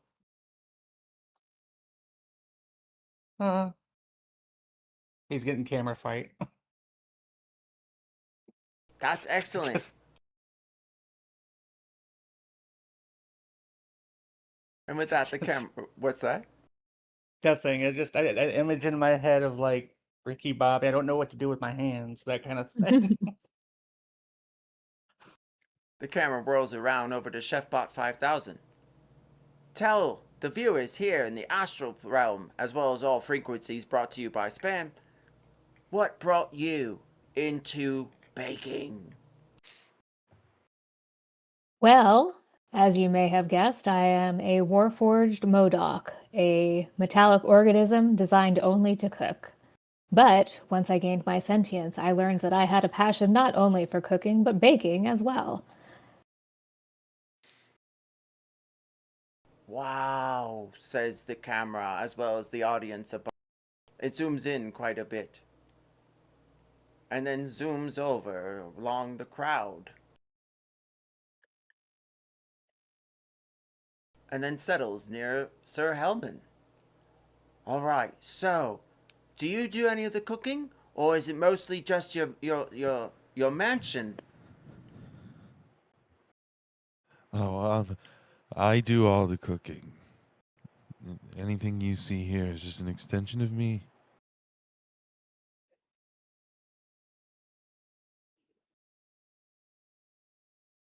Just imagining Hello, I'm not. mayonnaise leaking out of something. Meanwhile, Okay. the camera rolls over to Captain Brine. All right, Captain Brine, we know that you are a mighty sea captain, but what would you say prepared you for today?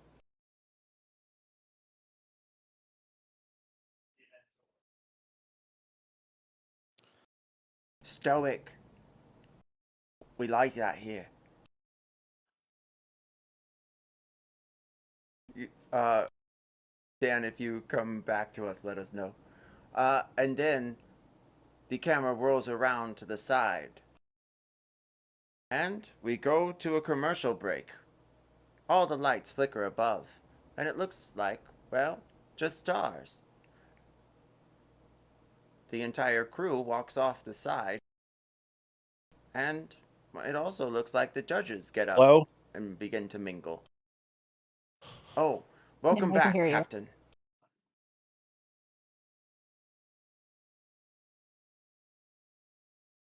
We heard you for a second there. Hello? Hello. Yeah, we can Hello? hear you. Hello. To answer your question, was me mentor, Captain Birdseye. He taught me how to salt the fish just so. On the ocean, there's pretty much just fish. Sometimes see other kinds of seafood, mostly fish. Yar. Wise words. Excellent. And everyone roll perception.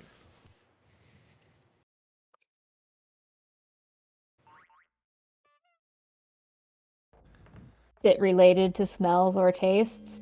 Oh, I got a 20. I got a Sure. natural 20 for a 17. I got a natural 20 for 21. That's so funny.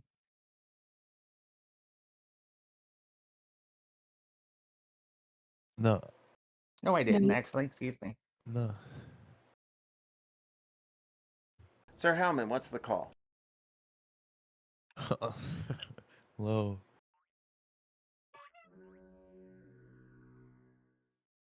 15 or higher, as you stare around, well, it sounds like everyone that has anything to do with this place is all rendezvousing over by the door leading to the command or control station. It also seems, if you have a perception of 15 or higher on that roll, that you get a glance at the sending stones, at least by ear alone, and it sounds as though they're asking everyone to gather inside.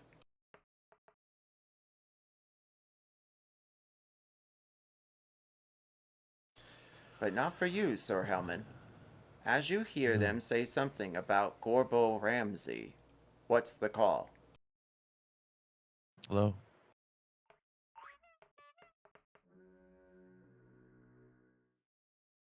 It seems as though they're worried about him and the corridor he walked in.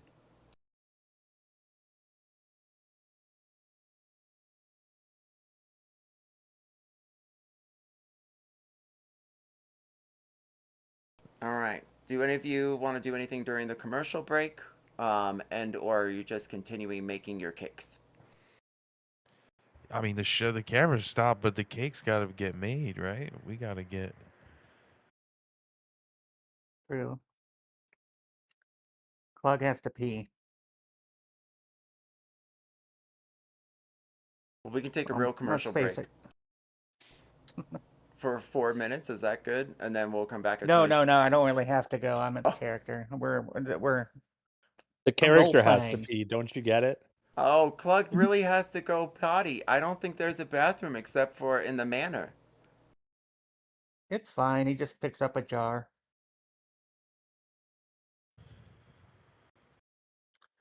Clug played MMOs. He knows.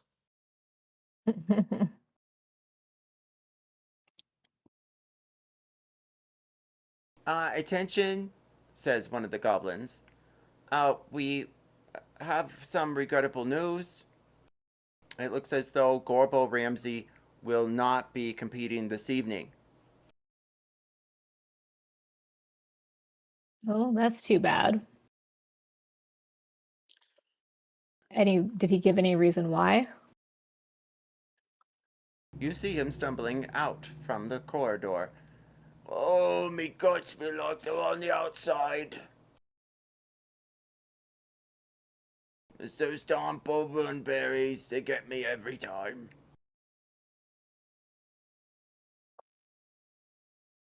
What ye need is a fish. And a What did potato. you just say? It said what ye need is a fish. Oh, fish. Captain Brian, roll persuasion. Okay, we'll see if this works. Well, I have a plus 11 to persuasion, so I'm going to try doing it in the VTT because my computer's having weird issues. So that is an 18. That's not a bad idea. He walks over and grabs a piece of flounder left from your pie and eats it and almost turns green. Oh, I see. I'm out. I gotta go. Stay away from the bonbon berries. Oh my. And with that, he walks forward and into the command station.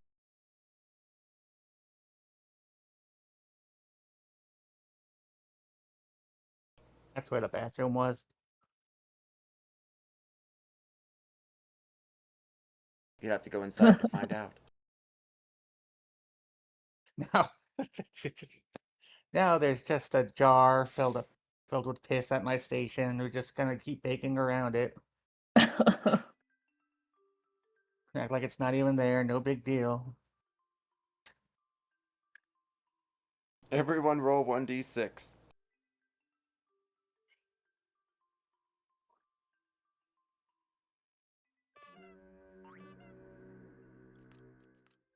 Plug that 4. 5. I've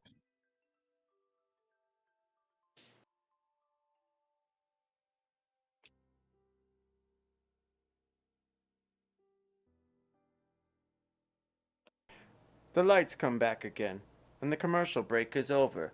You see the judges taking their seats as they whirl the cameras around your heads. And then, another chime. Alright, ladies and gentlemen, we have some regrettable news. It looks like Gorbo Ramsey is going back to his plane of existence. I know, it's so sad. You hear the entire audience boo. Well, it seems as though... Ooh. Boo! Boo! It seems as though the bonbon berry that he had gotten as his secret ingredient was so delectable, he ate it immediately without preparing it first. You hear the entire audience begin to laugh and gasp. But that means it's still up for grabs. So, we're gonna leave it to the competitors to choose. Ooh.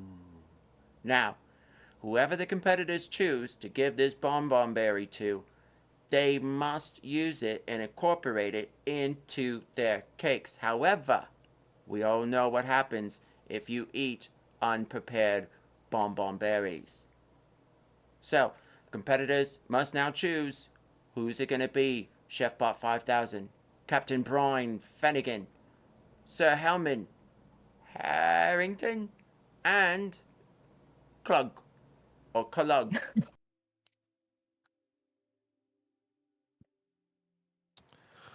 Did you just call me Surely it Harrington? should not be me. I don't want my pie to make people it themselves. I did. Sounds like it should be Clug then.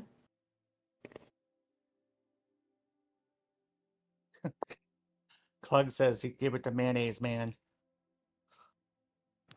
Oh, I wasn't included. They didn't say my name. Sir Helman, Yes. you are in that grouping. You hear as the chiming goes underneath. Oh, what grouping? The grouping that must choose who is going to put the bonbon berry into their cake. I thought it was my computer was not working. Arr. I can put it in mine.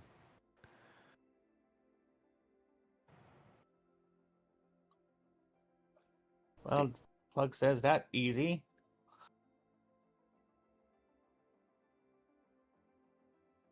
You take the bonbon berry as it is presented to you. Yes, I There want you to are. examine it. Oh shit. Eat it, eat it, eat it. Eat it. Roll nature or Should I history. eat it? Should I? I'll roll a history. I've got good history. You smell it, and it's fresh. It has that almost uniquely metallic smell to it. The taste, though, can be sweet if prepared properly. Though you're not sure exactly how that's done. You'll have to rely on the staff for this one.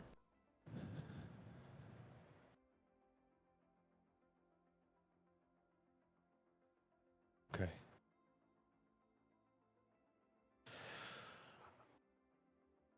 All right, ladies and gentlemen, we are getting close to cake time. That's right. Once we have the cakes prepared, our contestants are going to have to get them up that ramp over there. Only there's no ramp. It's just a steep 20-foot climb from floor to platform. And then they have to move it over to, you guessed it, the battle zone. Oh, shit. Okay. So Clug was made for this. we have cakes and pies, or is it just pie? I Or is think it I just won the cake? pie thing. Yeah, You we're won on the to pie. the cake round now. Where have I been? I'm literally sitting here listening and watching, and I'm just like, my brain is not working. I'm sorry. I also did not know someone won the pie round. Did they try my fish pie? I got a hat. Oh, I remember the hat. I thought Yeah. it was like just The because you were hat of the special. astral plane. I'm not sure what it does, but I just wrote it down. Arr.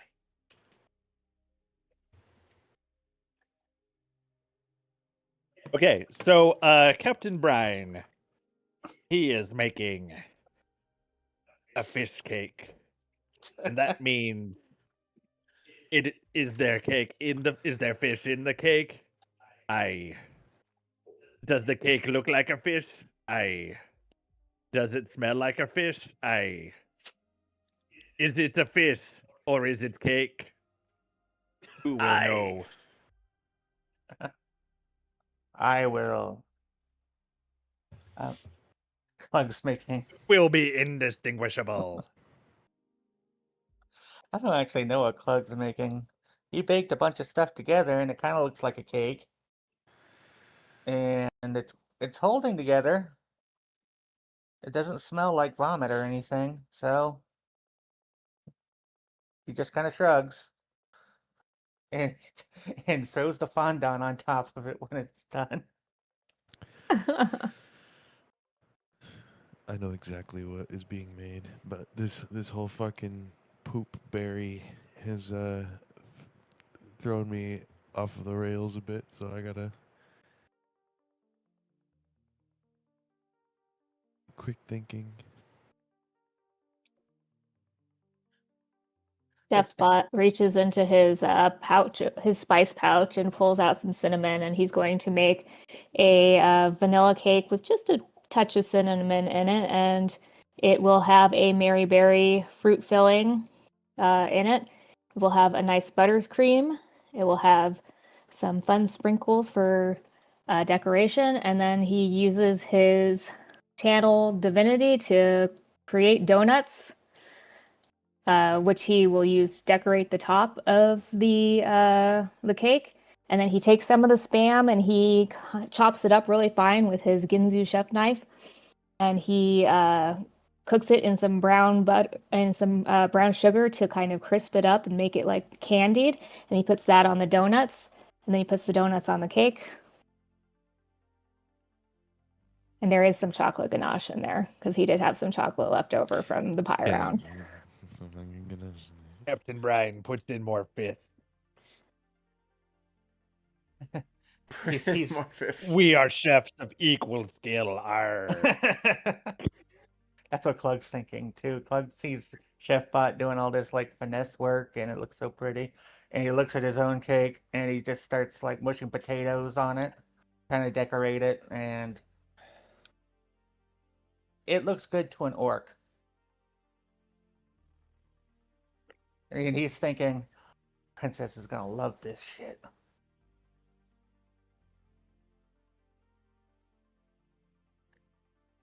Sir Helm. It is a meat and potato cake. Sir Helman, the camera zooms in on you and your cake making abilities, as well as your servants running to and fro. Make an Yes. Arcana check now as they prepare the bonbon berry. Okay. Small Good. slivers of its skin are presented to you. That's the only real edible part of the entire fruit that sits in the bin next to you. Okay. All right.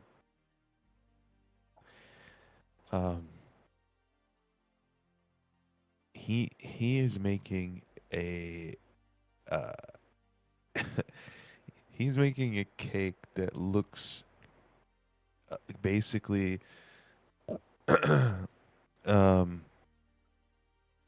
it looks like a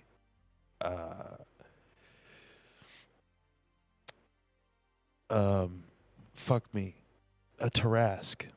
It looks like a Tarrasque basically. So like this kind of almost like turtle shaped like dinosaur monster thing. But it looks as though it's like been conquered and it's kind of like smushed down a little bit.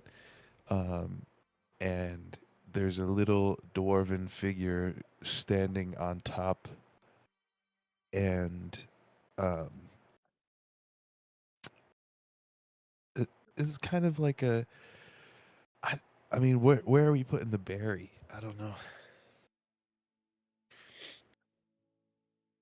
Do I have to like mix it into the batter, or like can I just sprinkle it on top? You must incorporate it, however. And then another chime is sounded underfoot. All right, ladies and gentlemen, it's time for our final baking challenge before the cakes are presented. It's time for the cookie challenge.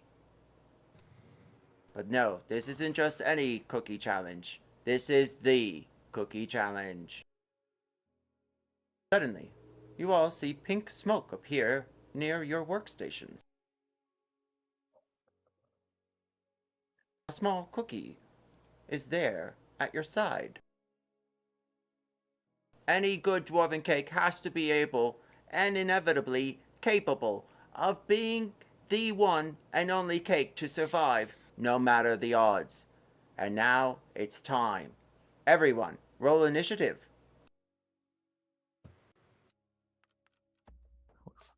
Fighting cookies, guys. 19. 12. 23. I don't know what I rolled. You rolled 19. Thank you.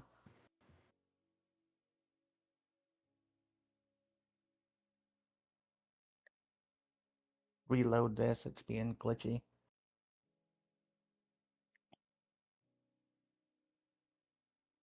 Klug is a 19. 12 for Chefbot. 23 for Captain No, Brine. 19 for Chefbot. 19, thank you. 19 for Chefbot. And Twinsies. Sir Halman, what's yours? 12. 12. Oh, that's weird. I kept seeing it differently. Thank you.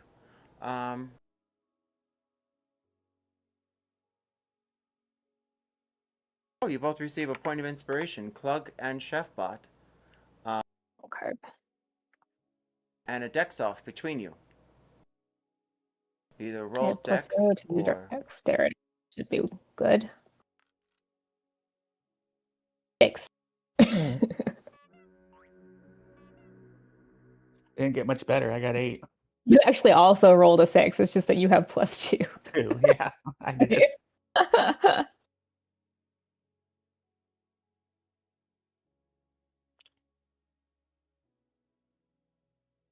Klug with you at top. Oh, I'm lying.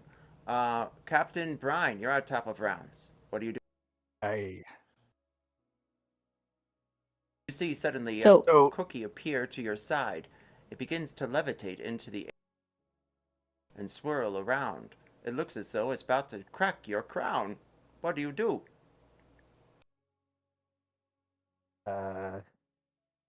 I take out one of my vicious daggers and oh wait, 1 second.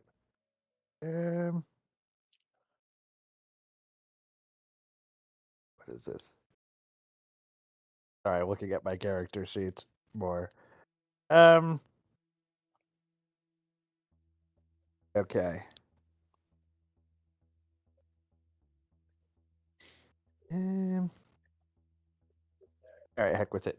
Yeah, I try to stab the cookie with my dagger using my incredible dagger skills. Roll to hit.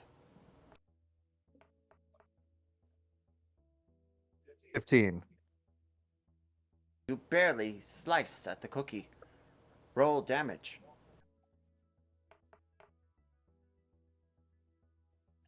8 piercing damage. However, it's a hard bake, and it's still able to levitate through the air. Anything else? Okay.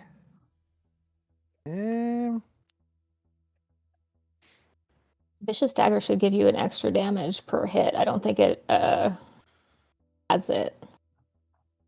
Like if you look at the weapon description. Okay, let me see here. Yeah, on the just great axe, says- you have to roll it separately. When you roll a 20 on your attack roll, the target takes an extra 7 damage. Okay. Doesn't say anything about Okay. roll Yep. twice. But okay. But you do get another attack, so. Okay. I do, yes. So what I am gonna do instead of that is I am going to use my breath weapon on the cookie and breathe freezing cold at the cookie to try and freeze it in place. And that's not an attack roll, it has to make a DC 17 dex save. It fails. The cookie whizzes by your head as you cast your magic spell. It looks as though it was aimed for the oven.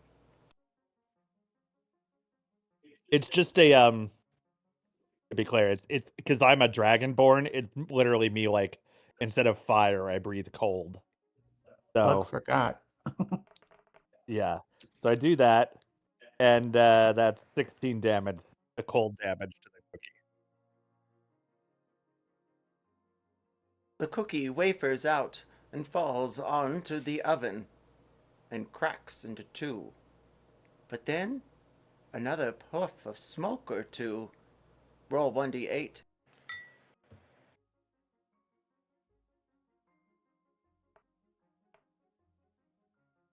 That is a 2.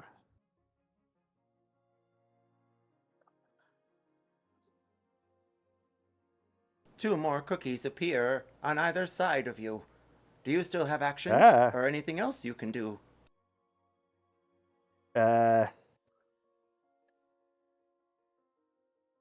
Okay, I take cunning action, and as a bonus action, I hide somewhere in this area. Not necessarily from the cameras, just from the cookies.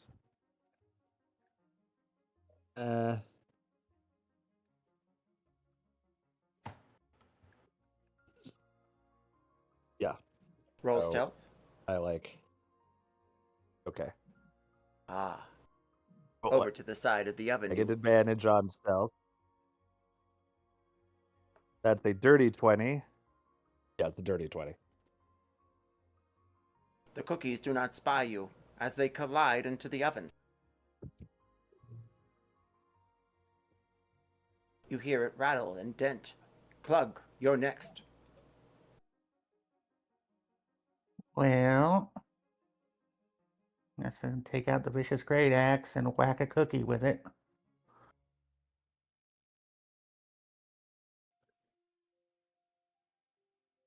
Hold still, stupid cookie.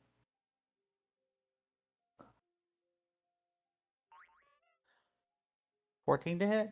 14 hits the cookie. Dead aim. Your Don't axe. cookie. That's 12. What is it? 6.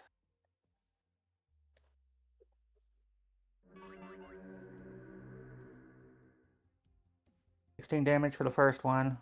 I get like 3 hits on it.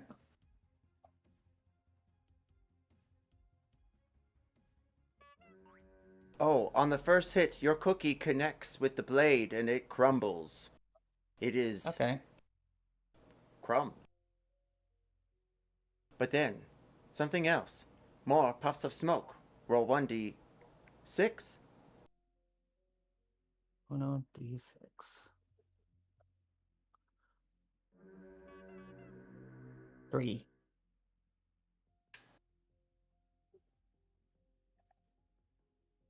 Three cookies appear in puffs of purple and pink smoke. They whirl around, aimed for the oven.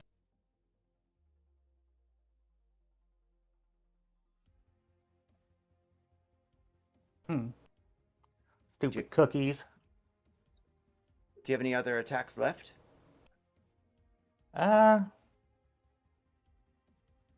Well, if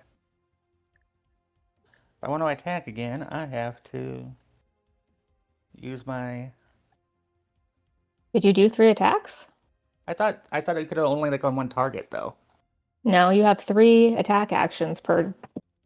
Okay, turn. I thought, Not yeah, on first just time there. playing a fighter. Yeah, no, it doesn't have to be on the same thing. That's what threw me off. Okay. All right, then I'll attack the closest one. That would be Cookie BBB. Okay. Cookie BBB. And you can They're cleave all into that BBB. other cookie because they're within 5 feet of each other. Yep. Why did I get gonna go Cookie A, but everybody else got Cookie BBB? We're going to go for the cleave. I just got cookie. That's 28 Oh, to I didn't hit. even see her little cookie.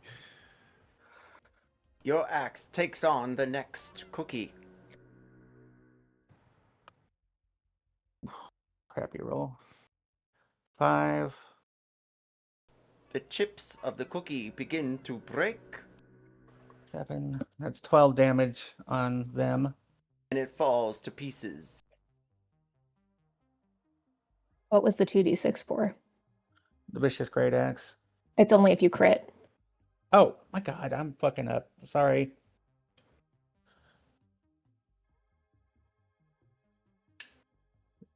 Oh, it doesn't say that. It What does does it say? 2d6 damage anytime any creature it hits. This extra damage is the same type as the weapon's normal type. Oh, no, you know what? I put the legacy one into mine. They must have Oh. updated. Okay, I gotcha.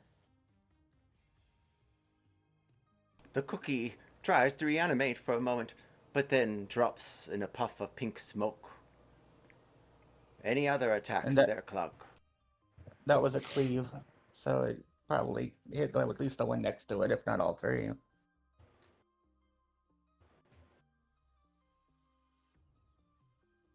That was a cleave. I do have another attack if you want me to. Roll that beautiful bean footage. That is 21 to hit. 13 damage. Plus 6. 19 damage. Another cookie crumbles. That was the third attack, so that would be turn. The last one aims directly at the oven, but then an arrow, glistening of brass out of nowhere, strikes the cookie, and it bursts into tiny little pieces. Anyone with a passive perception of 15 or higher definitely saw Princess Kokogwaga. I don't remember. Brunkolina. Conkalina take out her bow and arrow and strike the last cookie from Clug. I was too busy laughing. My hero. Arr, why the orc get help? He does hard hands at her. Hurts hand. Chefbot, the cookie swirls up from one of your baking pots.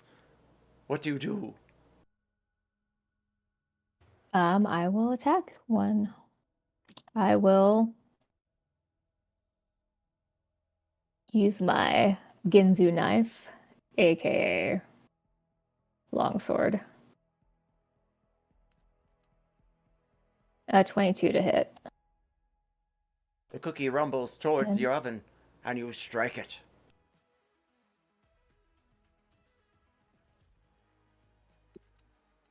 Oof. 4 damage. And then I will attack again.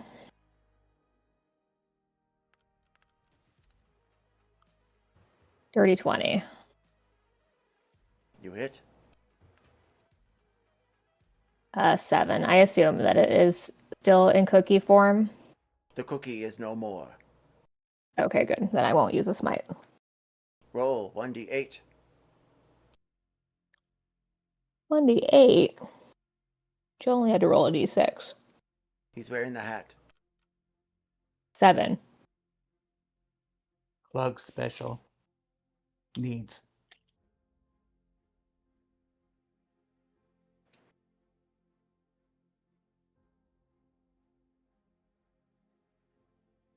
More cookies appear all around.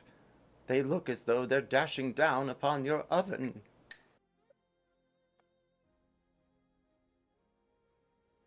Oh, I forgot to roll that extra 2d6. But whatever, that's fine. Yeah. On the first attack or the second? On both, because it's a vicious longsword. Roll it now, please. Okay.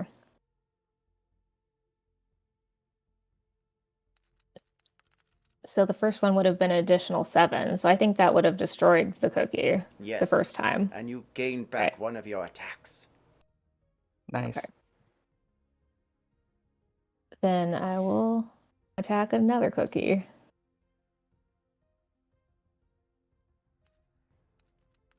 Oh, that was almost a 20. 16 to hit. It's And the then- cookie. 1. Change dice. So 12 damage.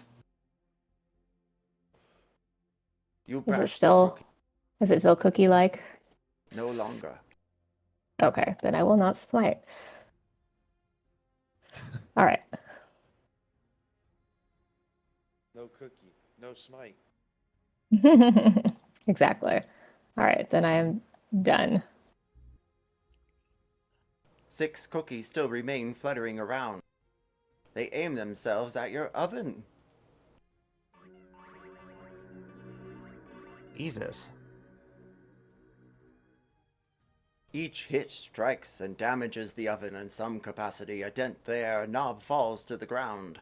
4 of them hit, the other 2 whirl around. That's okay because I have an oven inside of my chest because of my Warforged chef feat, and that's what I've been using to cook. So I'm not too worried about it.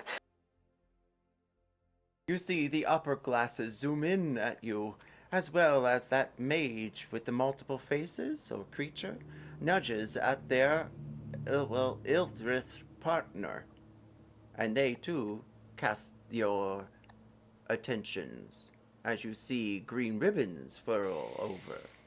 Meanwhile, Sir Helman, what do you do as a cookie appears next to you?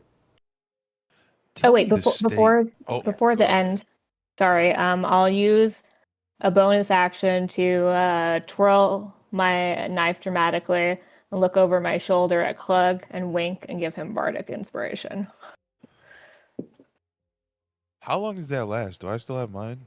Yeah, you still have yours. Yeah, until you use Is it. it, is it Until you an use it. hour? I thought it Um, goes away after a while. well, we haven't been doing this. I thought mean, it was in like real end of time. day.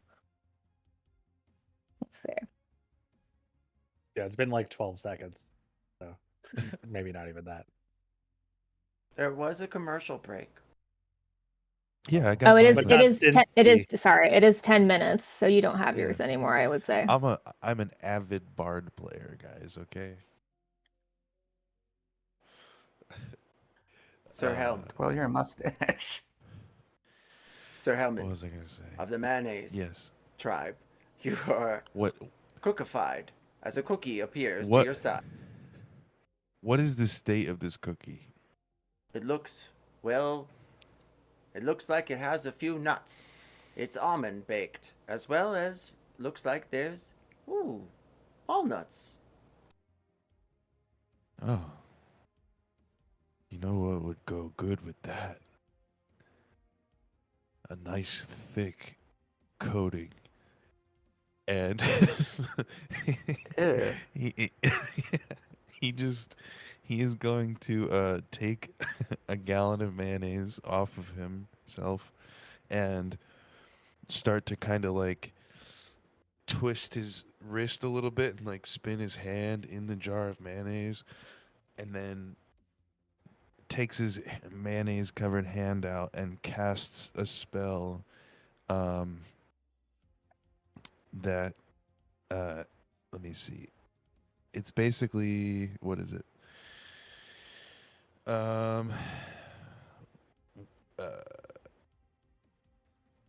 we'll do Ray of Frost. He just puts this coating of chilled mayo on top of this cookie with a 28 to hit. 28 hits the cookie, frosting it with mayonnaise. And that is 16 cold damage, and its speed is now reduced by 10 feet until the start of my next turn. It turns into almost a coal of mayonnaise as it falls to the floor with a clunk. Roll 1d8.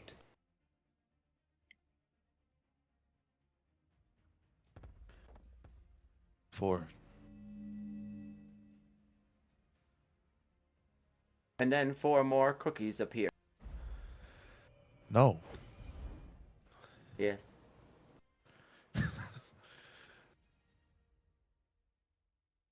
The camera Okay. takes another angle. Do you have any actions left? I don't think so. I think that's it. Yeah. The cookies aim at the stove, and 2 of them hit. They dent the side, as well as break a piece of glass, but thankfully you've been using your mansion this whole time, correct? Yes. Good answer. Yeah. Captain It's a Brine. huge place. What's that? Everybody could use the mansion. Everybody could go in there. There's enough room for everybody. There's a whole fucking... It's a mansion of just cooking. Captain Brine, Hellman came prepared. you see the cookies whirl around and like pink smoke they appear. They don't seem to really faze two of you. However, the two next to you are still denting and whirling around your oven. What do you do? I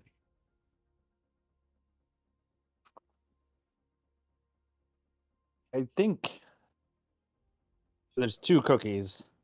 I take out my 2 other vicious daggers that I remembered I have and throw them at the 2 cookies.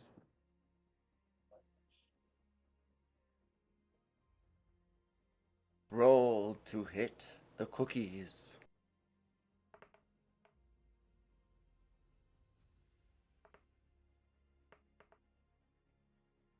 Both of them strike as you come out from the other side of your oven. Did you surprise them? It would seem that way. Yes. So this is going to be, I think, double damage, right? If I'm remembering. Here, let me just double check. Sneak attack. Extra 8d6 damage to one creature you hit. If you, yeah. Well, if I have advantage on it, do I have advantage on the attack roll? Because I surprised them. You do. Okay.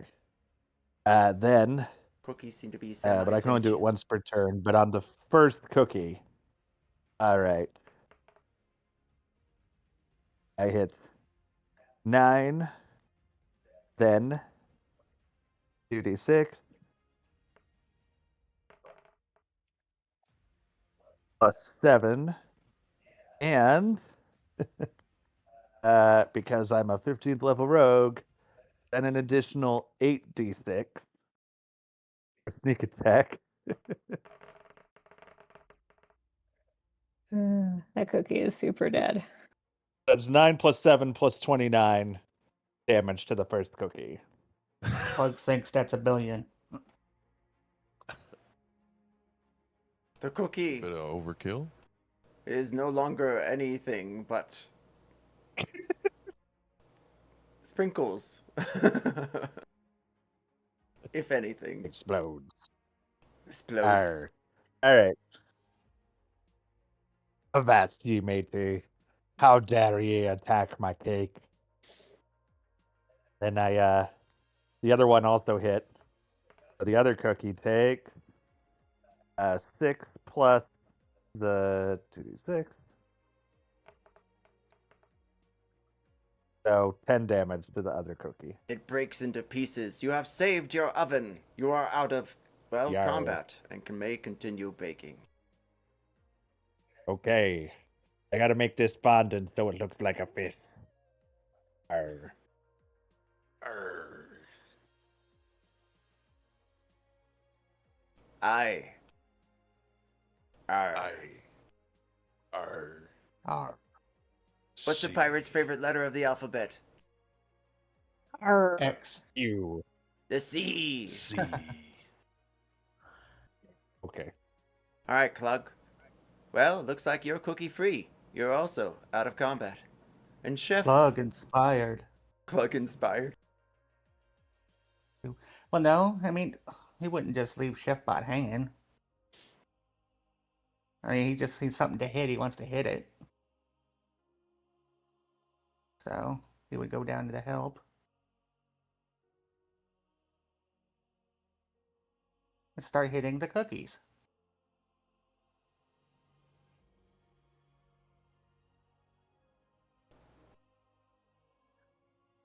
Swinging his axe. 22 to hit.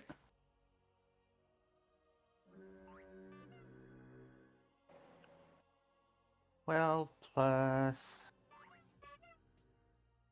7. The cookie explodes. Your valor orcism comes into play as you assist Chef Bot today. Stupid dumb cookies. Attack the next one. 19 to hit. Wait, Chris Pine is here? Yeah. 11. Wait, whoa. He I'm a is. big fan.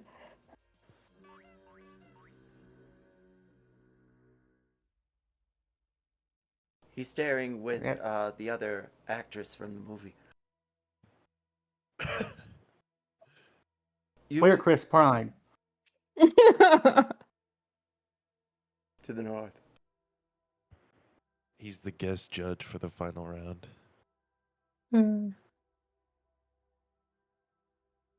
Wait, that's 2 cookies I killed. How many are left? 4.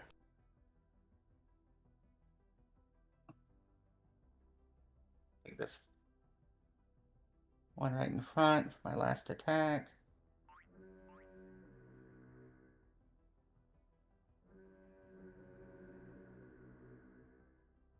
That's 12 plus 4. 16. You miss the final cookie that you swing for, and instead hit the oven, and you dent it completely. Not so much completely as much as you actually dismantle the whole thing, and it falls in pieces one by one, clattering around. Chef Bot's 5000 oven is destroyed, except for the one within their heart. Plug, sorry. It's all right. I appreciate your help. All right, Chef Bot. You see a dashing display from Plug. What do you do next? I'm going to pull out my butcher's cleaver, aka looks suspiciously like a great axe, and I'm going to where's the little thingy? Okay, I'm going to aim for this cookie and cleave into this cookie below it. Excellent. Ta-ta.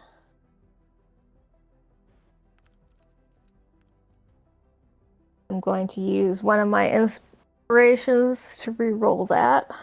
Hesitate not. You actually receive a point of inspiration, as 13 is the AC. Oh, well then never mind. Pretend I didn't do that. Okay. And then let's see. 10 plus 2d6. So 19 damage, and then I'll cleave through to the second one with a 15 to hit, and then that's just 1d10 plus 2d6. 11 to the second cookie next to it.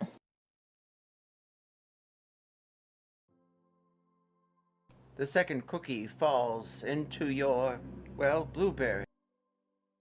It is dead, well, unanimated. But the other one still holds on with just a chip. Then I'll bonus action smite it.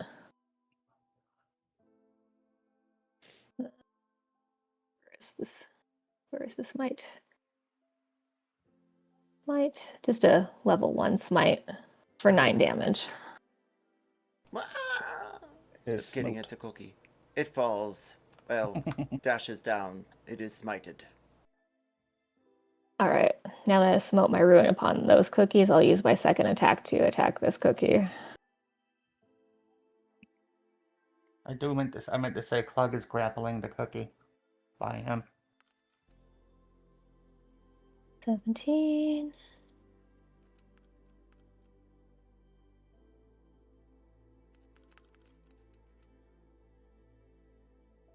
Wow, okay, 15 damage to that cookie. The last cookie. Well, your last attack does succeed, and you vanquish your cookie. That's the way the cookie crumbles. And I wink at the camera.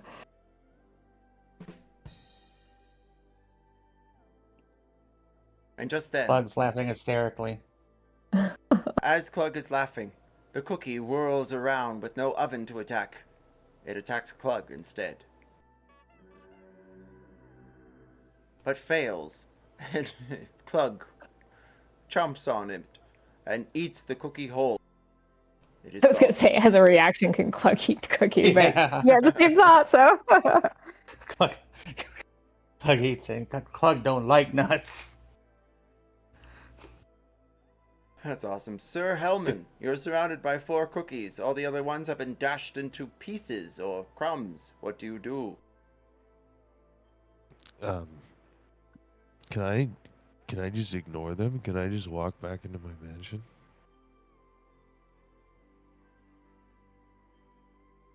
I'll just leave them there.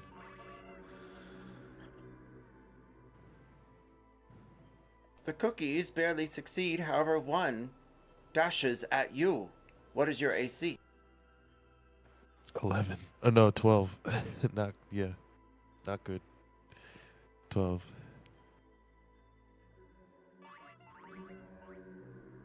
The cookie hits you and bursts into, well, dust. And you take 8 points of bludgeoning damage.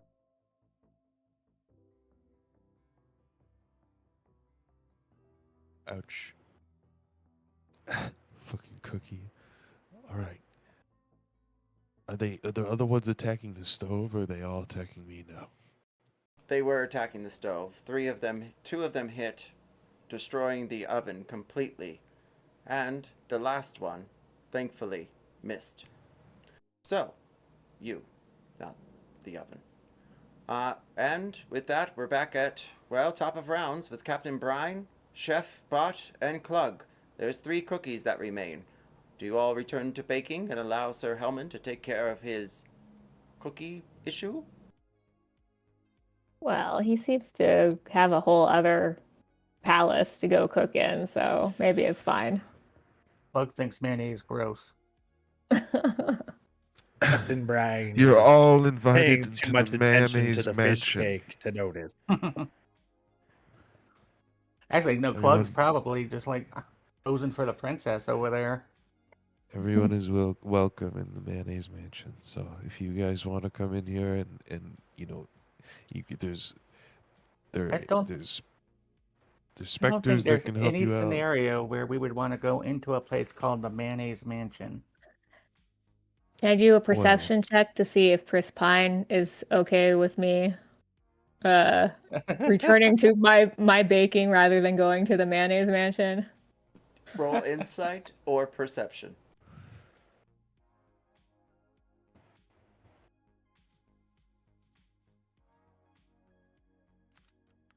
That's a nat 20 for 26. You stare Would've at been important Chris that time. Pines over in the distance, your head just gently turning to him. You walk forward, you don't even stumble over your stairs. You're doing so well. You over to your oven and your chest, you open it and make sure your cake is baking. And then you stare, or at least you try to stare, but you can't break the gaze of Chris Pines. What's the call? Hi. He stares at you. And for just a moment, he puts his hand into his vest coat and he has it over his heart. He pulls out. What's the call? Hi.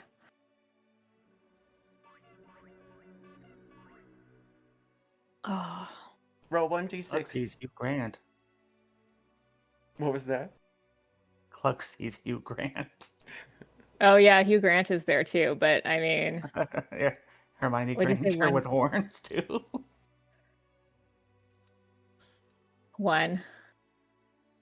You see him unfurl a pink band from his chest. And then he casts some sort of prestidigitation or conjuring spell with his hands. Who knew he was a mage? Huh? And then, well, he creates a ribbon of green and then slides it against his heart in his vest coat. It would seem as though Okay. he's quite pleased. Okay. Then I return to baking. With that, you see them look at their ovens and watching the timer, as well as preparing to roll some sort of skill check. Though, Sir Hellman, you see them not coming to your aid. Do you escape back to your mansion?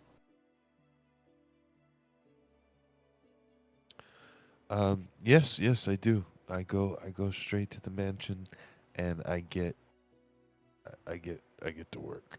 No, like mayonnaise missile to attack the cookies with. Oh, plenty of that. That's I just, I've got work to do. He's focused. He's just gonna lock down, and if no one wants to join him, that's fine. He's got cookies outside waiting for him. He's Now got he's got servants cookies in the mayonnaise inside. mansion. I don't know if they can follow me in there. Maybe they will. The cookies they dash just attack you. inside. One of them breaks the glass window to your door. The other one marches straight through and almost collides right into you. And then it does. What's the call?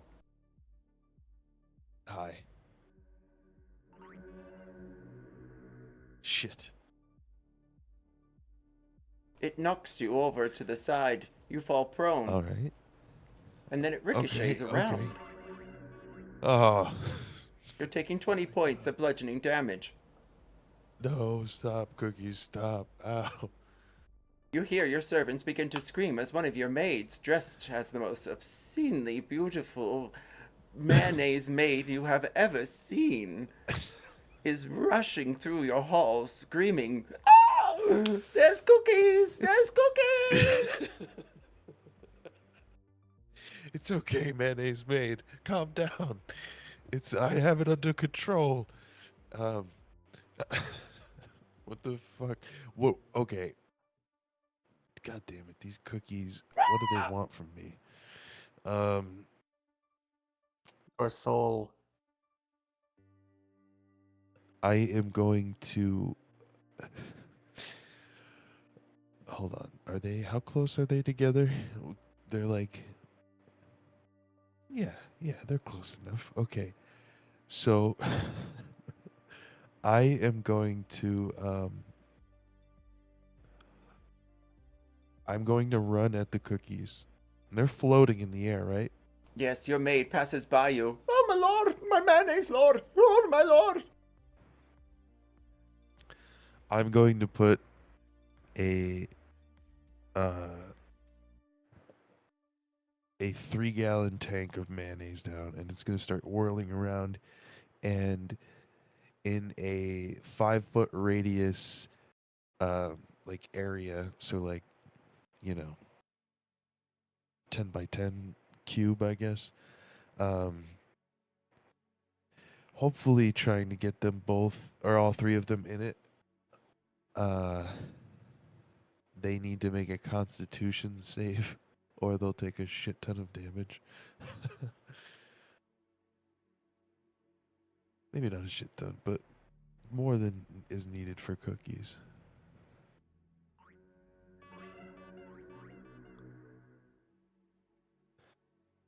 $33. 2 of them fail. 1 of them succeeds.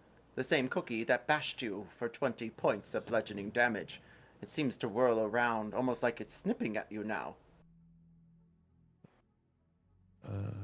Okay, so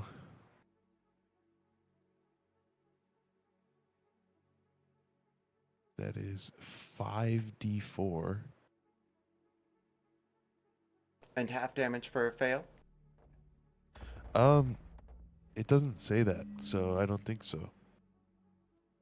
But 1d10 as well. So 11 plus 4, 15 damage to the ones that failed. 2 of the cookies, the ones that were unable to succeed other than breaking the glass in your door, have burst into crumbs on the floor. What if the crumbs are in the mayonnaise? what if there's a little mayonnaise, like Katamari Damacy mayonnaise thing that's just picking up all the crumbs? To imagine is to dream. But Okay. yes, we go back to top of rounds unless there's anything else as the cookies crumble into mayonnaise cups all around. About there. Your entire mansion Fantasies is there. just mayonnaise jars. Like in the hallway. Everything's mayonnaise. All right. Well, you got one cookie left, Sir Hellman, as the rest are baking. And the other three, as you stare around, roll a perception check, insight, or investigation now.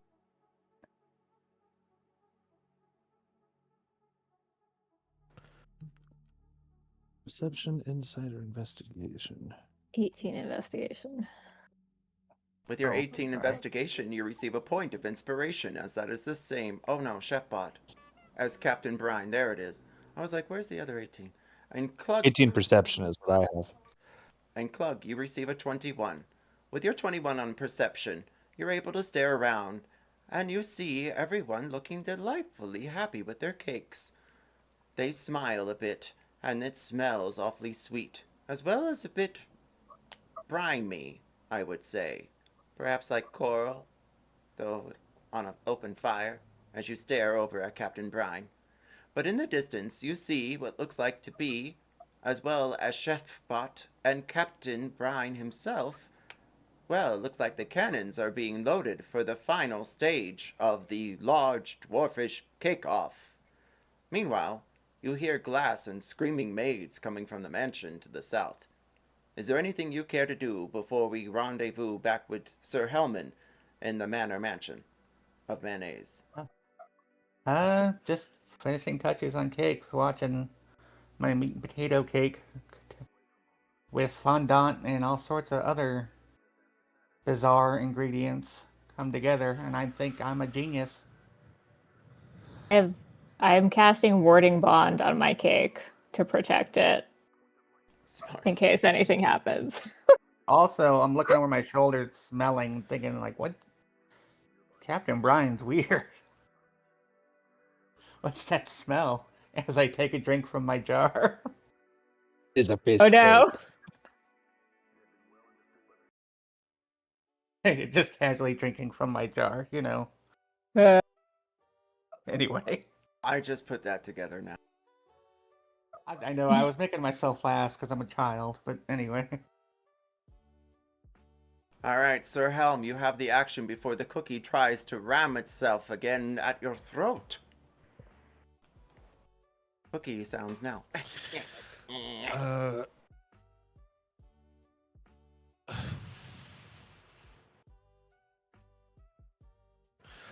Um,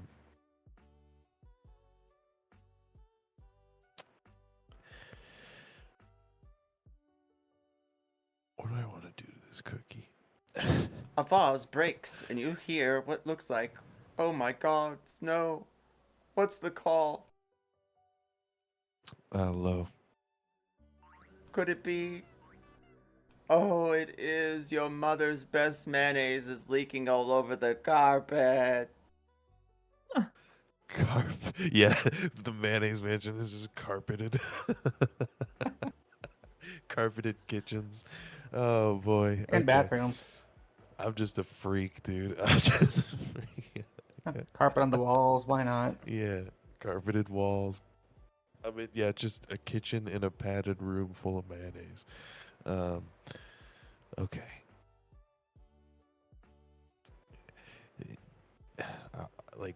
Everything in me wants to try to reason with this cookie, but I guess I will do something else. I will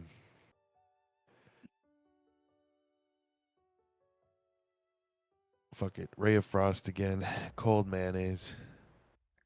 28 to hit. Too easy. Okay. Is it exploded now? The cookie rams itself straight into your stove. What's the call?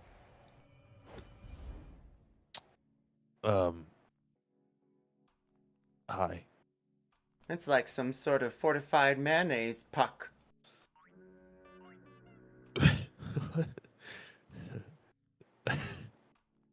fortified mayonnaise puck? But thankfully, it does not succeed in hitting anything, and the cake does not fall. Oh, thank heavens. Yeah. Oh, thank heavens. I'm a dwarf. I'm a dwarf. Did you think it would fall? You think I would let the structural integrity of this beautiful cake be damaged by a cookie? Not Sir Helman Kensington. Not today. Not in my mayonnaise mansion. Mayonnaise maid, you can come back out now. We have to we have to finish making our cake. She's fanning herself in the larder next to all the jars of mayonnaise, marked, well, different things, but there's still mayonnaise in the end. I don't know why I work here. I don't know why. Who would work here? There's mayonnaise everywhere. You are an object of my creation. Oh, that explains it. She stands up and goes back to the oven. I think it'll be just a few more minutes now. What a day in the manor mansion of mayonnaise.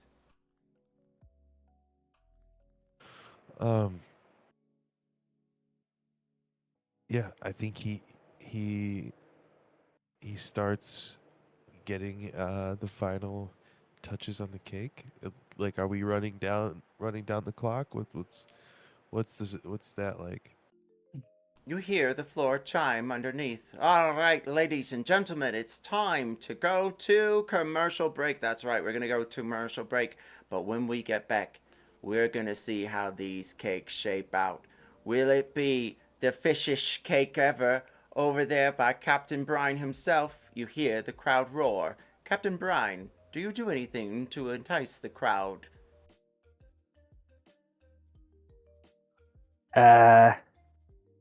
Let's see. Well, I forget which of these.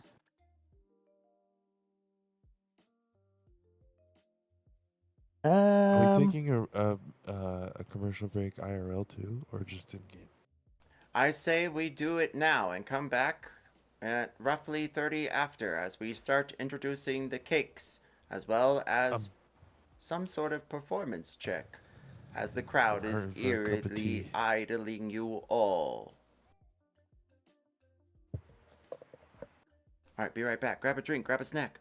Don't forget, get some cake while you're at it. Don't have any cake. I know, I mean, I will be baking cake soon because somebody's got to make a cake for my birthday. So it might as well be me. yay! You can make it Are you getting exactly back how into you the want. baking swing? What's that? Oh, I just asked Marin if they're gonna get back into the baking swing. Not well, it was easier when Dan worked in an office and I could send stuff with people, but he Yeah. works in an office with one person, so it doesn't really work. But I mean, Uh, I want cake for my birthday, so I'm gonna make a cake probably. Cake. Fair cake, enough. Cake. I've been on a cookie binge myself. I'll be right back.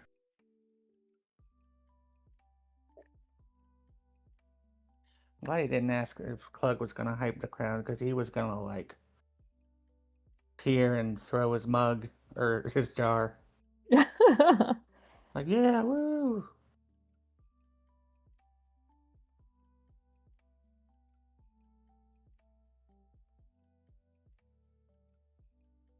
Actually, on the commercial break, he's gonna go over here and do some sweet talking.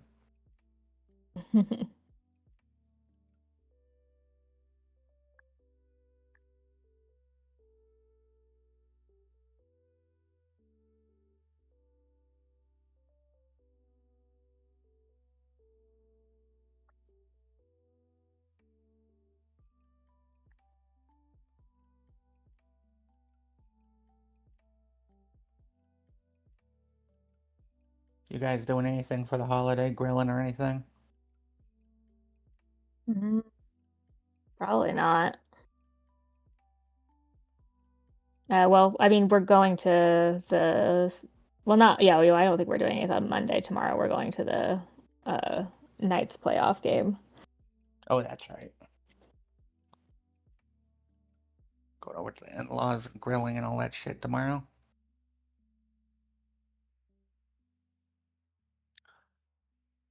Watch them shoot more things.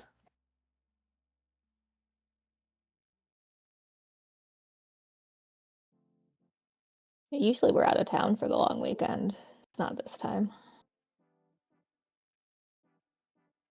We had Bear and we weren't sure how long we were going to have the foster dogs. They were like, no, we'll not do that. And then he got adopted like immediately. Oh, So Sammy's dog trainer, Ashley, was showing pictures to somebody else who also likes Shih Tzus. That's one of her clients. Is this like sweet, really chatty, extroverted, like older woman who has like a pug Shih Tzu mix who looks like very hilarious. But she was like, she saw Bear's picture and fell in love immediately. And I was like, well, he'll be at the adoption event on Saturday. And she was there waiting for me when like Aw. Bear and I arrived. And I was like only like 10 minutes late to the start of it, you know? it's nice when it works out that way. That's Mhm. awesome. Yeah, she's so happy. So that's good. Oh, you just reminded me, speaking of pug mixes, I gotta check on Chili. That little... Oh yeah, so last I saw he was doing good, but his leg was still doing weird stuff. Yeah. Or he was doing better, but his leg. Those people are really nice. Yeah. And I mean, I like their little video. Their dogs, Derek and Chili, they're so cute. Silly. Poor little guy didn't deserve all that shit. But I mean, hell, I'm surprised to get out of that. That's hopefully miracles keep happening.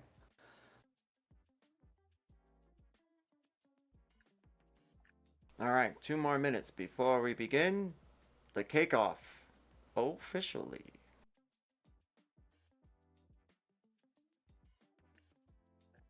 I think they raised almost like 150 pounds. Wait, no, like Yeah, over 100,000 150,000. pounds. Yeah, I think it was close to 150,000, something like that. Needless to say, Chili's taken care of. I don't care if they keep the money. Like I said, I like them. They're nice folks. Yeah, I mean, Chili's been in the ICU for like 2 weeks now, so I'm sure they're not actually going to keep a lot of the money. No, it's so expensive. Yeah, And he's still gonna be there for like another yeah. week, it looks like. Clug, you went up to the stage. Well, He was flirting. I love that. Roll yeah, persuasion he's or roll flirt. Pick a skill. roll. You have bardic inspiration, don't forget. Oh yeah. What was that, 1d8? Yeah. Okay. Wow. Let's see. What could flirt be for orcs? Intimidation? Okay. Athletics? Probably What the- intimidation. Alright. Yeah, instead of persuasion. That's 4. And then we will roll the D8 and just use it. Yeah, it'll go away, so. That's 7, so that's really good for an orc. Not on intimidation, though. No.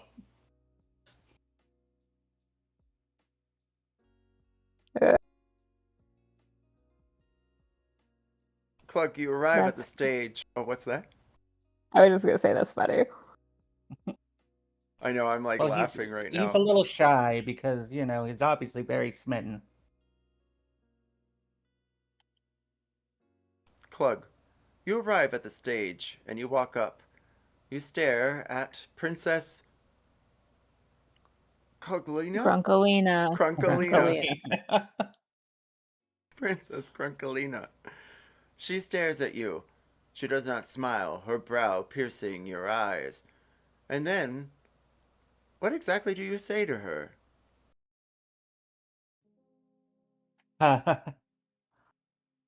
You come here often? She stares at you, and then back at your oven. What's the call?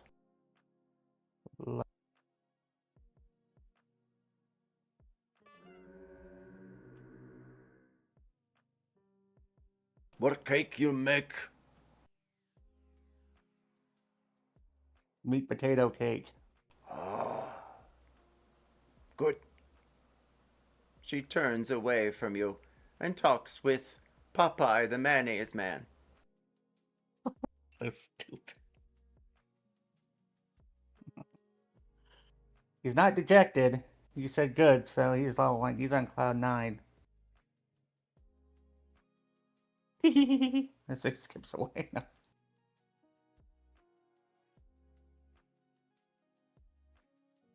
All right, Captain Brine, you're up.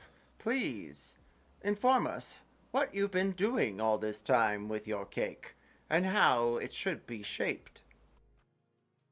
Yeah, what are you doing with that Yes. cake? It is, as you can see, I show them, and it has it looks exactly like just a fish, and I am a master of fish. But is this just a fish, or is it a cake? You will have to eat it and find out.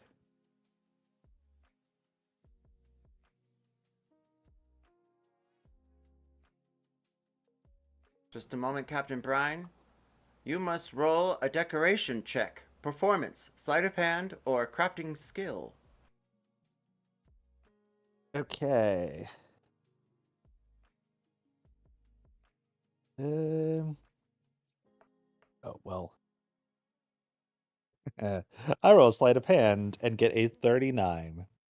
Your cake's AC is 39. Please mark that somewhere on your character sheet. Okay.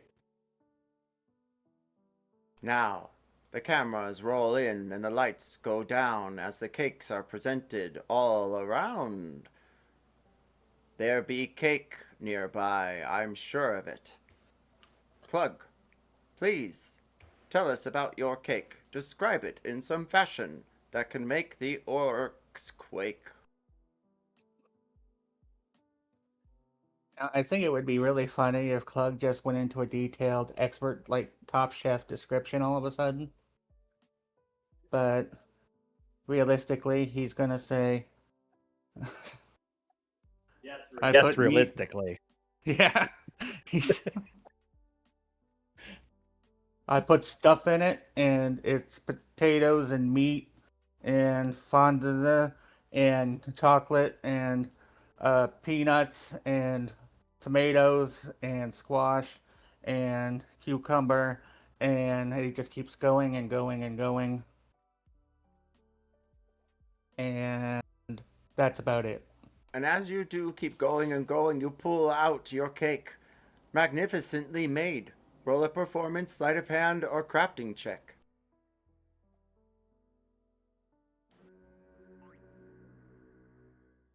That was a 10 sleight of hand. That is your cake's AC. +5 proficiency for chef's tools, right?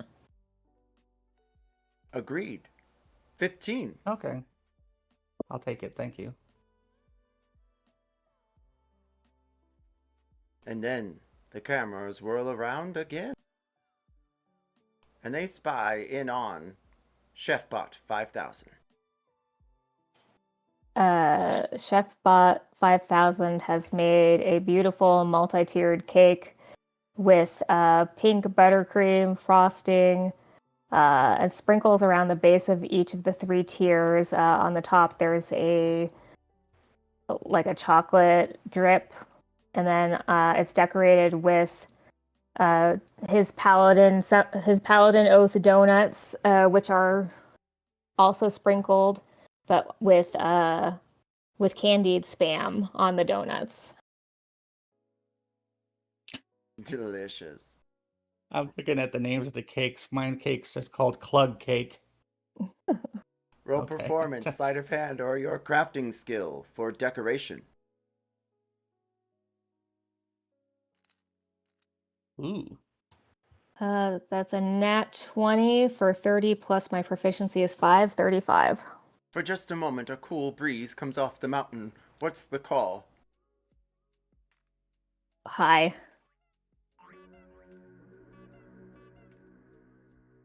Well, that's hi.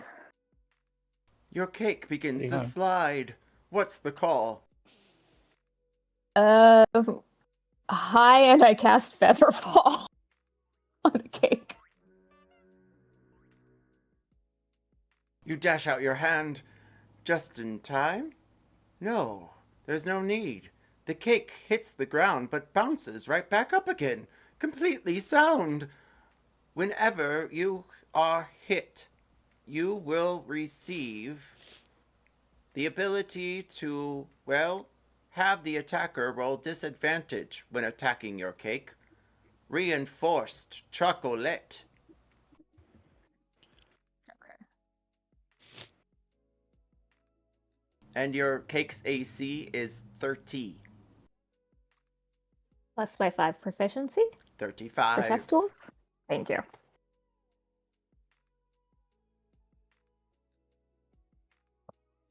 And now we come back to mayonnaise mannered, or the mannered mayonnaise, one of those, mansion. Sir Helman, please describe your character or your cake's decoration.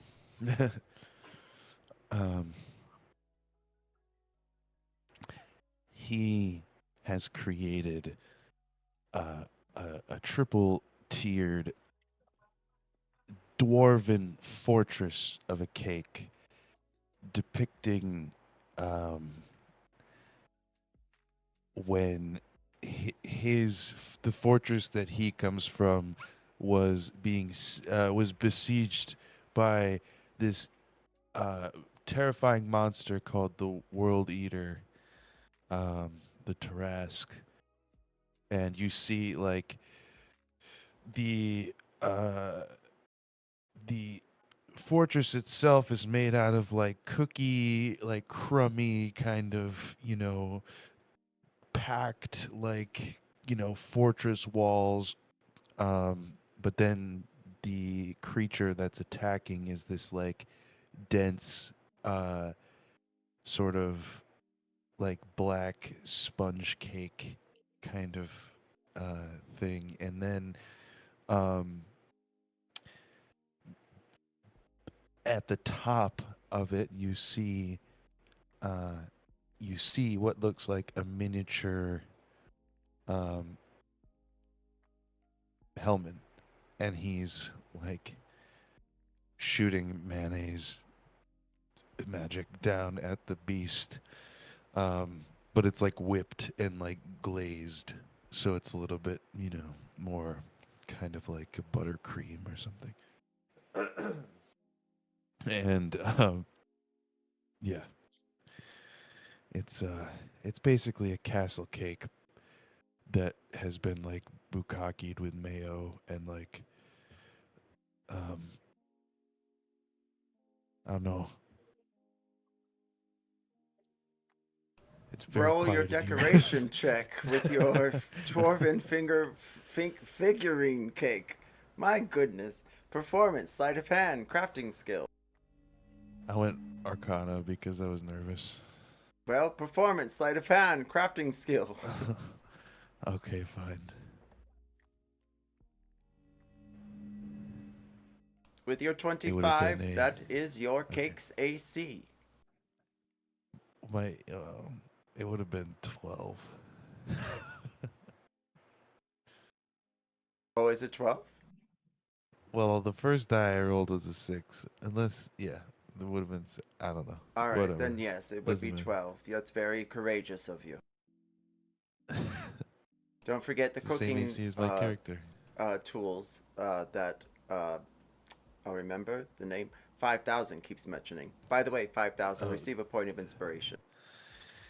Thank you. The way you call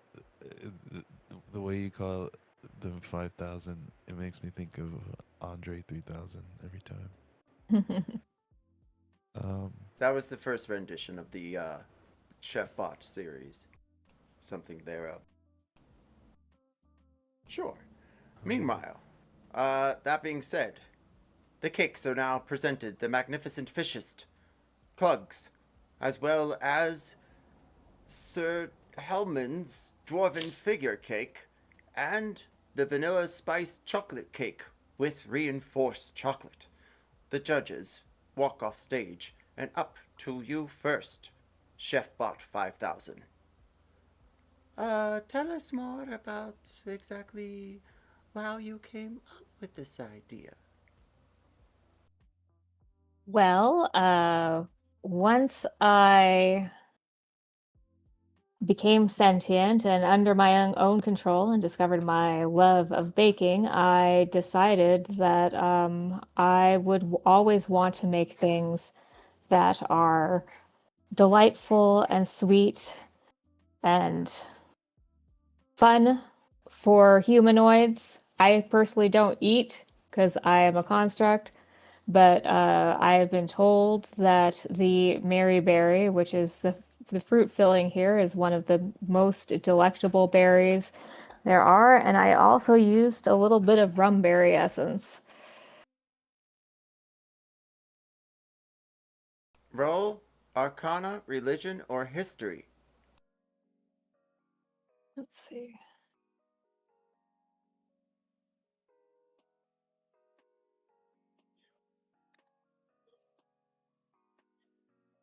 I assume this is for something that relies on smell or taste. This is for theme. Okay. Smell and taste in the cake. Okay. So then, yes, I will roll history with advantage. 25. Write down, I know this sounds weird for now, save 25 for your cake. Okay.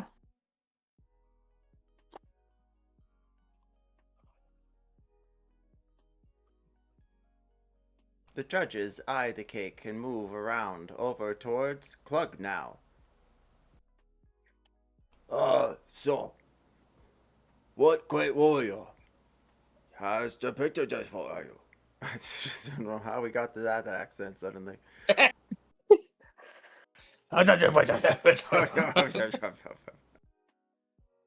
That's just us speaking Orcish to each other. We'll just say that.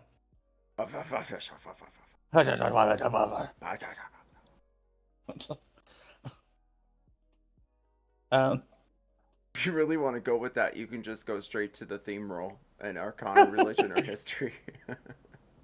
well, the orcs in the audience will be like, "Oh, Plug like meat, like potatoes, and like things," so he put in cake there.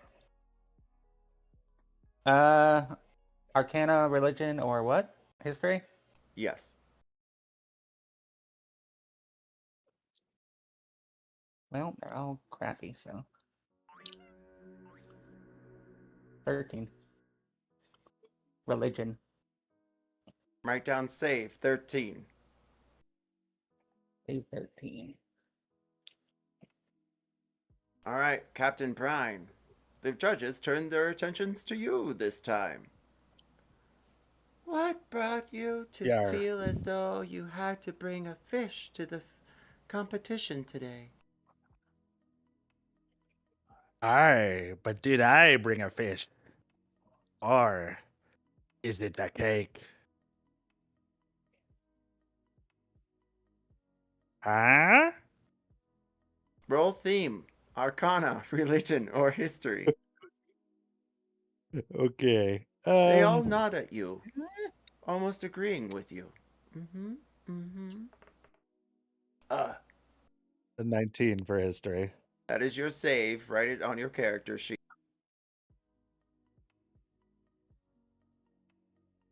A save?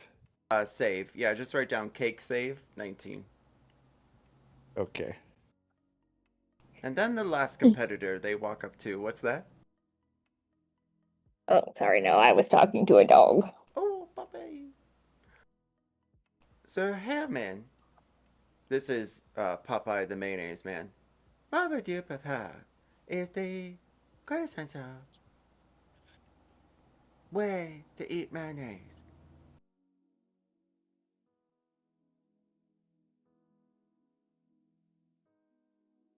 We are waiting for you.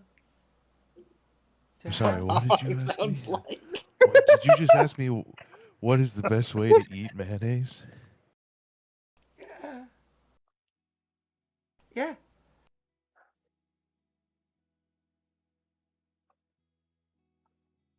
Remember, mayonnaise, Popeye the mayonnaise man, has eaten so much mayonnaise that it really isn't much beyond the mask of mayonnaise.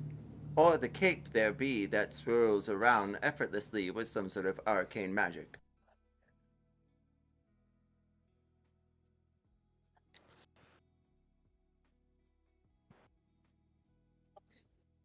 Mayonnaise is the exemplar binding agent. They nod. It is the fertile ingredient from which civilizations are born. So,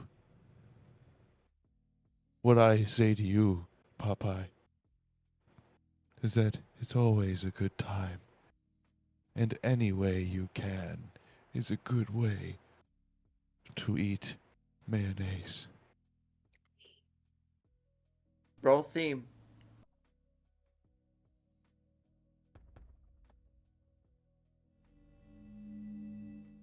I'm using my inspiration. I'm using it. Give me something good. 29. All right. 29 is your save. Yes. Nice. Forgot about inspiration. That's okay. I forgot I had it on the other roll. I should have used it on that one too. But The judges escort themselves through the pantry and stand next to the homunculus. And then you hear the chime. All right, it is time for our contestants to hoist their cake up 20 feet from the pantry to the platform.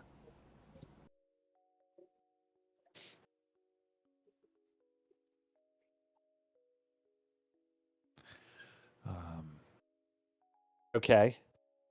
Um, I think that Brine, Captain Brine, casts or uses his draconic flight ability, in which his dragon wings appear out of his shoulders, and he now has a fly speed equal to his speed for 10 minutes. And he just takes the cake and attempts to fly up to the platform. Brian, Bug teleported, Clog teleported. apparently. Oh, I just moved you closer over to here, was all, because I saw you go. Were you going Oh, I into was the just control waiting. room? Yeah. No, Okay. I was just waiting. Okay. Brian, roll determination. Performance? Oh, I'm sorry, I Okay. lied. Athletics, acrobatics, or stealth. Okay.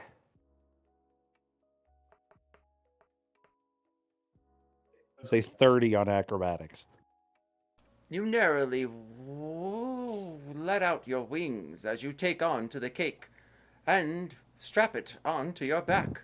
You fly effortlessly as the wings, well, they get a bit frosty, and they land effortlessly with you attached and the cake to the platform. The audience, after their gasps and hoot and halls and celebration of streamers, well, they all applaud. And I bow. Write down HP cake 30 on your character sheet. Okay. Pink streamers appear all over Claude as you bring your cake over to the platform. What do you do to go up the 20 feet from this pantry to the presentation table?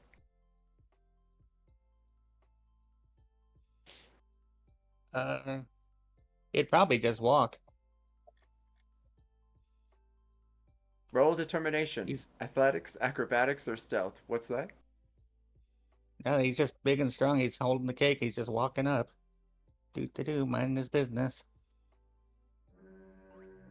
Impressive considering there's no ladder or anything. I know. You get this. He's got a +9 to athletic. Oh, I got an advantage. Thank God. 18.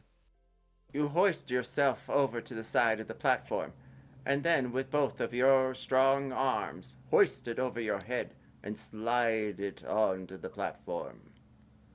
Your HP for your cake is 18.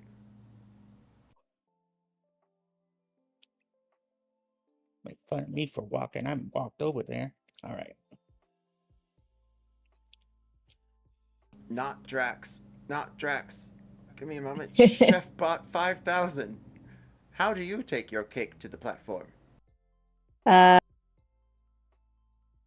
Previously had cast Featherfall on the cake, which I am Yes. hoping makes it lighter.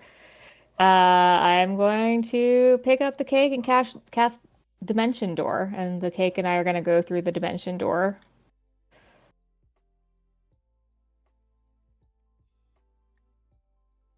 You arrive at the dimension door and a floating cake nearby. There, next to Clug and Captain Brine, as well as their entries for the great Large Dwarfish Cake Off. And then finally, Sir Hellman. Oh, wait, I'm sorry. Brought to you by Roll Spain. determination, athletics, acrobatics, or stealth. I'm guessing stealth. But choose. What was the middle one? Acrobatics. Acrobatics, stealth, or what was the third one? Athletics. Okay, athletics. I'm going to use inspiration for that. Since I have 5 of them, I'm going to use inspiration for that. 3. Oh my gosh. Okay, Oh my God. that's better. 18. I don't think I can really go that much higher. Well, I have 2 more I can use. So let's see. Nope. Wow. Those are skills I'm not good at. So, and also those were terrible rolls. So 10 HP for your cake. Yes. All right. Sir Hellman, how do you?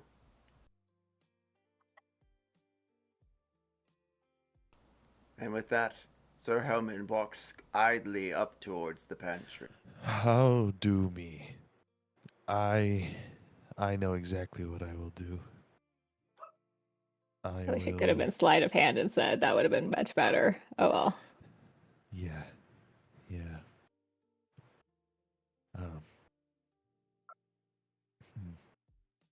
Okay. I know what I'll do. I will cast. Do I still have?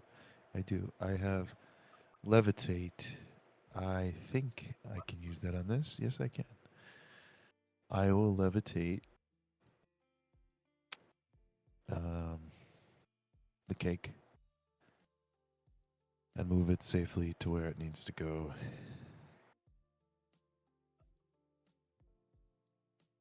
You climb over the platform, the cake levitating nearby. You meet the others. I guess the cakes will go the other way. Oh no, dimension door. And you are able to get by as you squeeze past the fishiest cake, as well as the spiced chocolate one with the reinforcements. Roll determination, athletics, acrobatics, or stealth.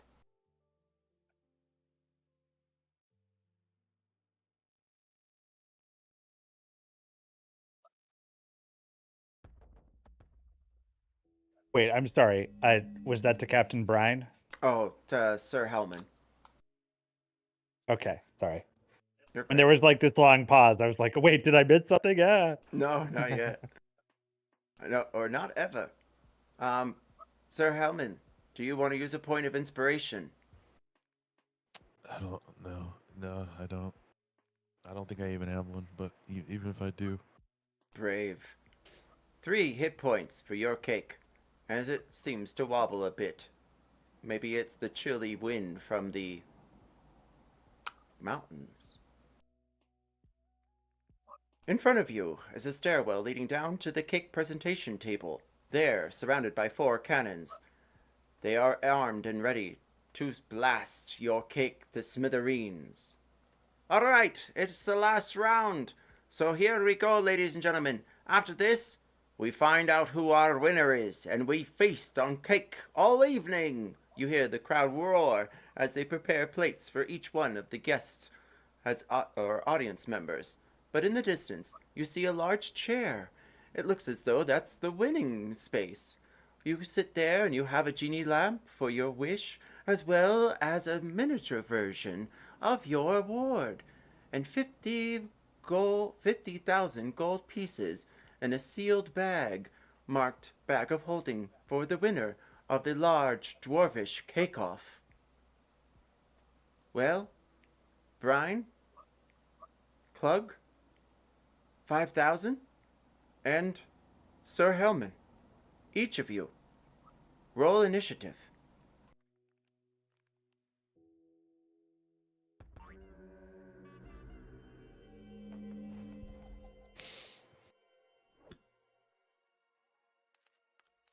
What? Sir Hellman, you receive a point of initiative. This fucking dice. I'm changing the dice. I wanted it to be thematic, but this dice sucks.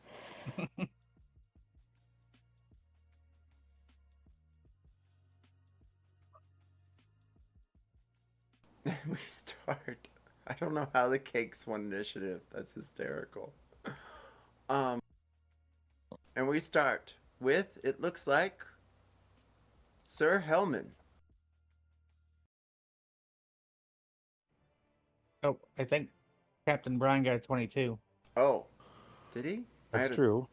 Oh, that's weird that it did that. I didn't touch the initiative. I apologize. Captain Brian, the cakes know better than I. The fishiest cake is up first.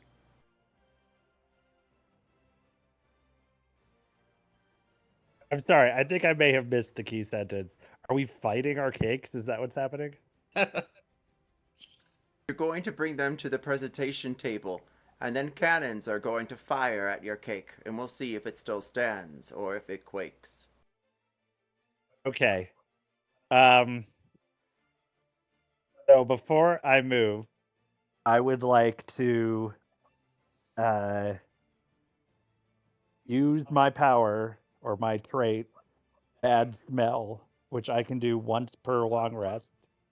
And I create a magical odor, and it works in a 30-foot radius, targeted 20 feet away from me. All unsuspecting creatures in that radius must make a wisdom saving throw against 8 plus my intelligence modifier plus my proficiency bonus. So, and that's a 15 DC. And wait, where'd it go? On a failed save, they go to check out the smell's origin and take 1d4 poison damage when they get within 10 feet of it. Just because I haven't used that yet and I want to against my competitors. Rude. Excellent. Everyone make a con save, correct? I think that it is. Wait, I think it's a it said wisdom save Oh, wisdom. for some reason. It's For a DC what's the 15 DC? wisdom. 15.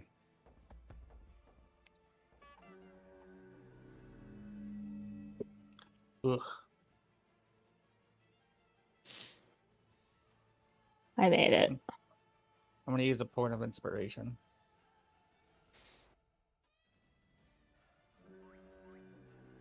And that was way worse.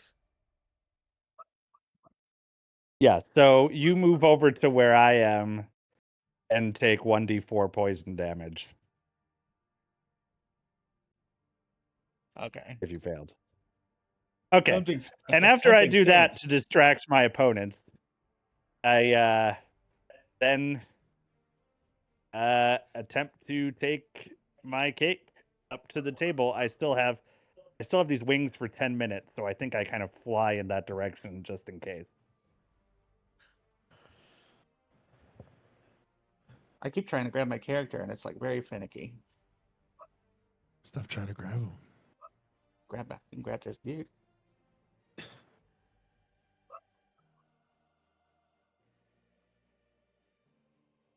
You present your cake to the table, and as you do, the cannons begin to, well, fire. One by one, they bash out small cannon-shaped cakes at yours, and it takes to the side of your fish's face, and it ripples with the fondant.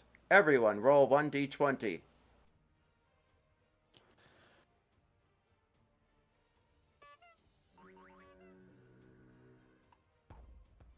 That was Who's got those white dice? Those are nice. I like those. With the That's- big old numbers. yeah. The jitterbug dice.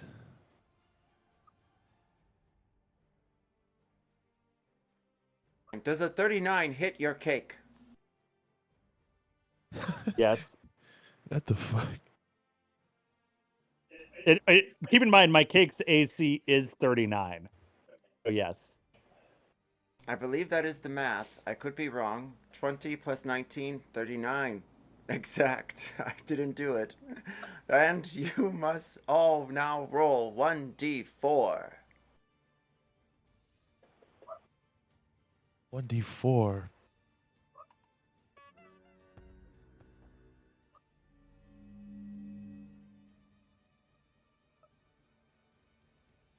Oh, the anticipation.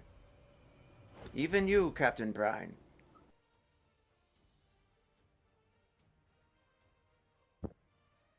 Wait, I roll a 1d4, you said? Yes, Sorry, I please. thought it was a You're beetle. great. Don't worry about Okay. it. What? Your cake is taking 9 points of damage. Okay.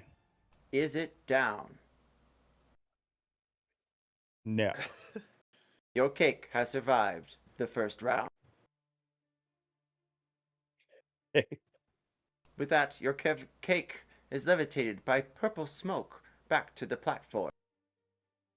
It looks like our What? next competitor is up, unless there's anything else you'd like to add, Captain. Have I used my movement? Not technically. Everyone has a dash as a bonus action I'm giving you all. We'll say free action. Well.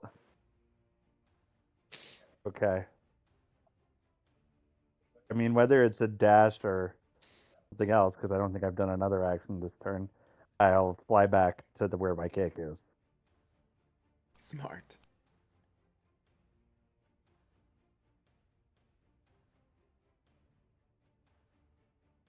That brings us to Okay. Sir Hellman. If I'm wrong on the initiative, let me know, because D&D Beyond is doing things I'm not understanding. All right, Dr. Hellman. cares? Sir Hellman, you're up. Doctor of Mayonnaise. Doctor. Doctor. MD. Mayonnaise doctor. Um. Oh God. Okay. That one got me. I don't know why. It was so stupid, but I had to say it. Okay. Shit. My cake has 3 HP. I need to We should- save it. Try to destroy the cannons. I know what I'll do.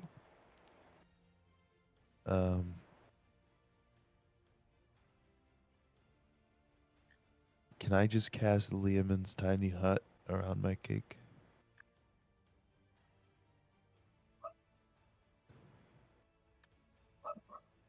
I don't think Lehman's tiny hut is portable because it has to stay What do you mean? stationary.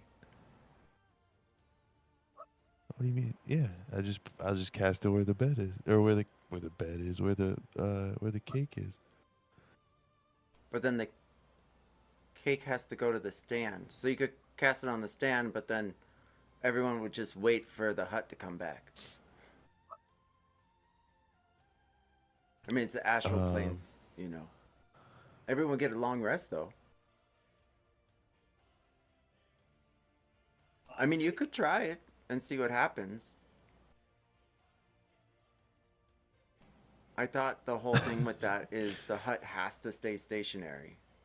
And then Well, so it's like you know, like when you have a picnic and you have those little plastic covers that you put over food so the bugs can't get at it. I want to do that with my cake. Roll Arcana as you try to spell shape. I have a few different spells that could do something like that, but I just thought Liamin's tiny hut would be the easiest. But I could use fabricate and try to do something. I could even use like creation. Maybe animate objects, wall of stone. I have a few different options. You pull from your bag a jar of mayonnaise. You throw it up, and like a miracle whipped into creation, it strikes upon the figure at the top.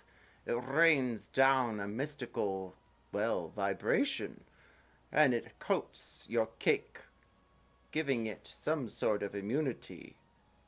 That being said, as you take your cake forward, is there anything else you'd like to do?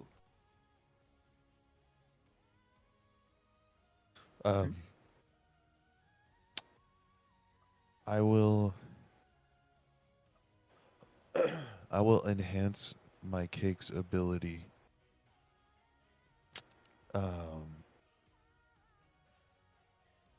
I guess I'll just go. Wait, that doesn't really help here. Whatever. Yeah, end of my turn. Everyone roll 1d4 as the cannons are loaded at the cake once more. Does that include me? Yes.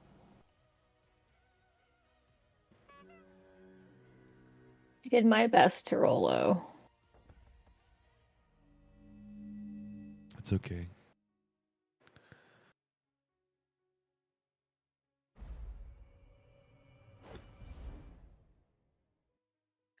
With that being said, the cannons fire.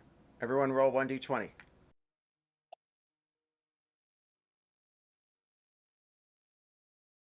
This is where you want to roll up, I think. But it was almost an ad 20.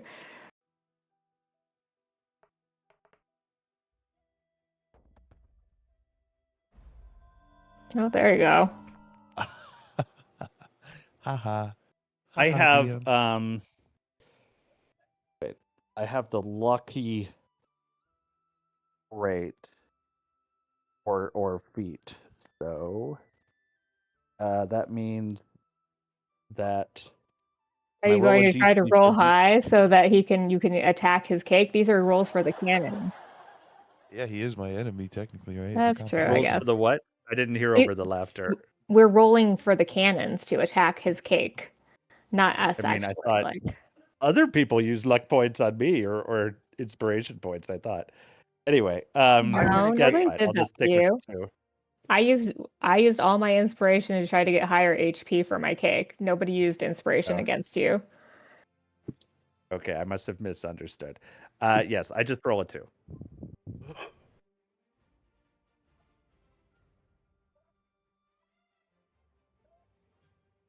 Sir Hellman, what's the call?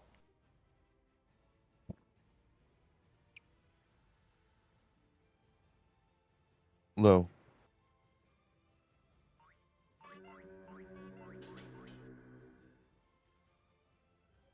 The cannons fire one Low. by one. In total, the AC before the 1 was a 21. Does that succeed? 21 to hit Your cake. the cake? Yes.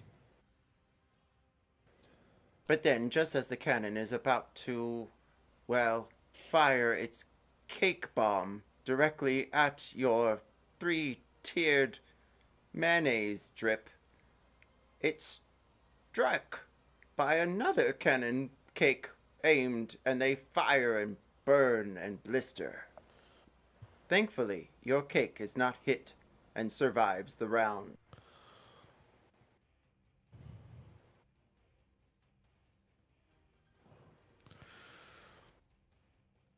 In a pink whirl of smoke, it is right back at the platform. Do you follow it back or no? Yeah, yeah, I follow it. I let the mayonnaise guide me. I can't see that far down in the initiative. I'm kidding. Hold on. Oh, Chefbot, you're way down there. What happened? Clug, Yeah. you're up. Okay. Bug's gonna try to hit a cannon. If they're hittable.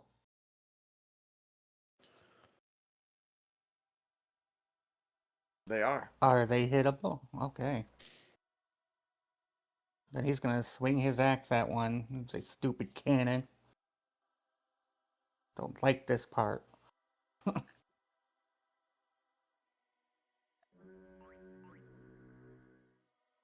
Yeah, 15 to hit. You strike the cannon successfully, and that is its AC. You receive a point of inspiration. Sweet.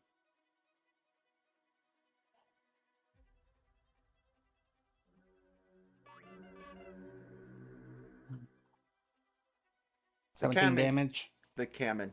The cannon is not destroyed, but will roll with disadvantage.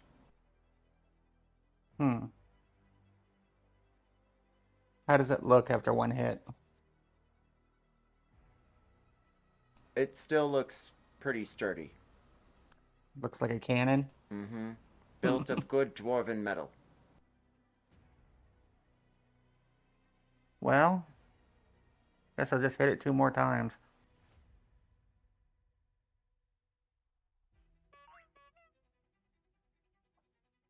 It's 25 to hit. 25 hits. 13.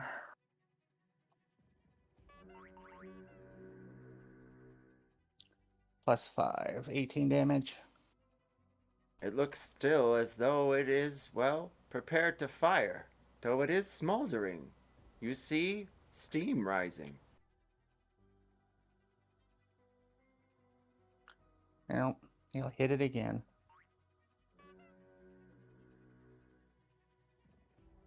Oh, that was 13 to hit. I'm sorry, I didn't say. 13 misses.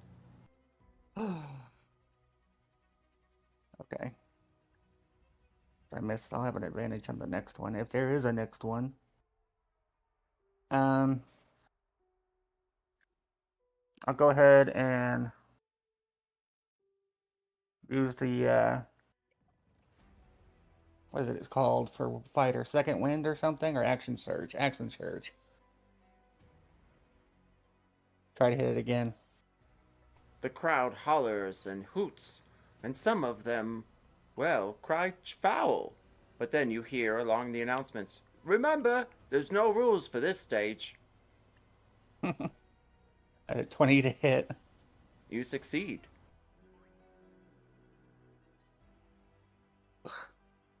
5.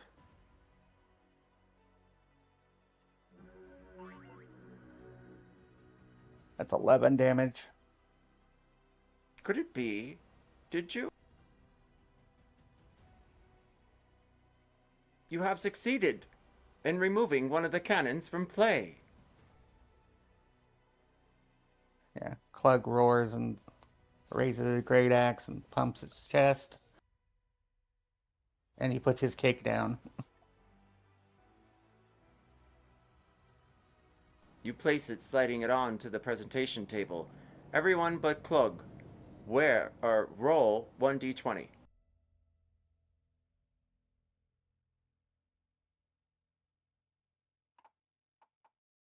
Oh, sorry. Oh. Mine is a 6. Sir Mr. Hellman, Hellman likes me. he's enjoying those ones tonight. You're right. Sir Hellman, What's the call? Low.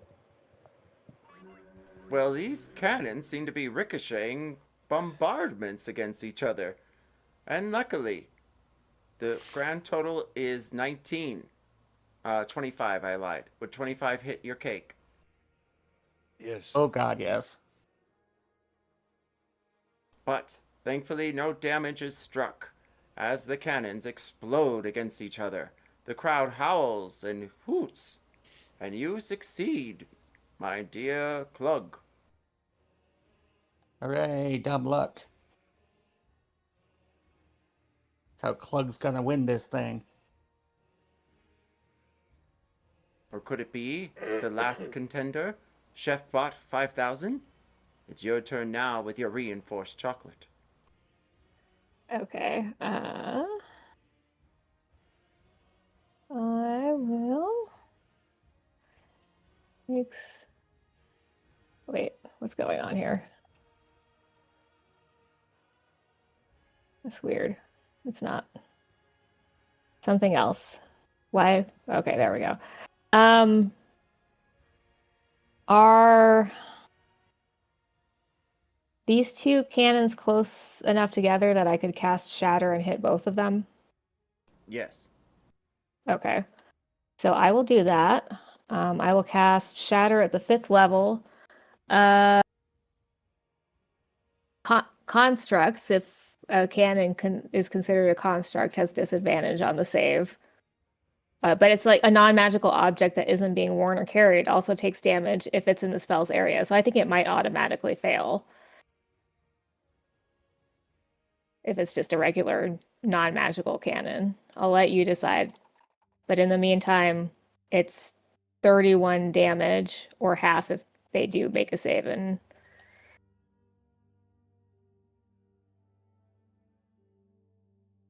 by golly, I think you did it.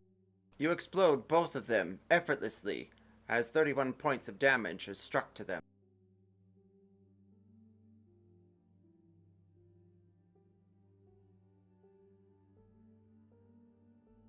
okay.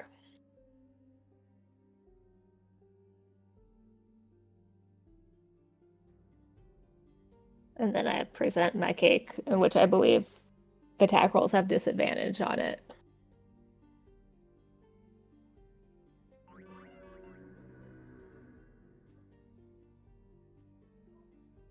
The cannonball strikes the castle behind it, and does no damage.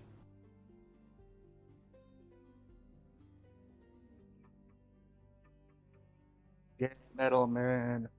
Anything else, not Drax, but Chefbot 5000?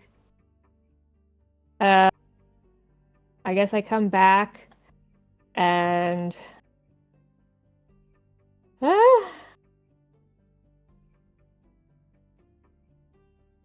I'll give Captain Brian bardic inspiration.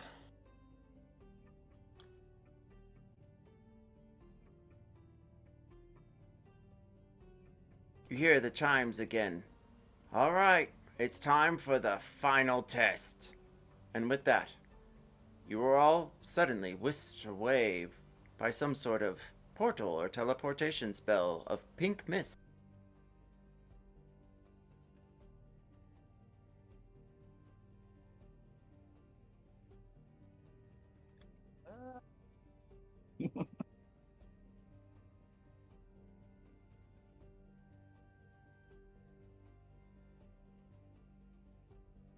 You all have one round to try to dismantle your other players' cakes now. We start with a new initiative. Everyone roll. –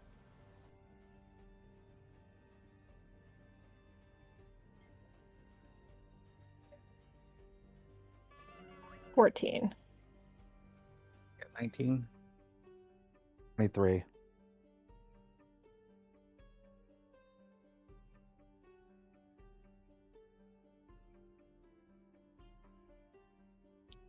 All right, top of rounds goes to Clug.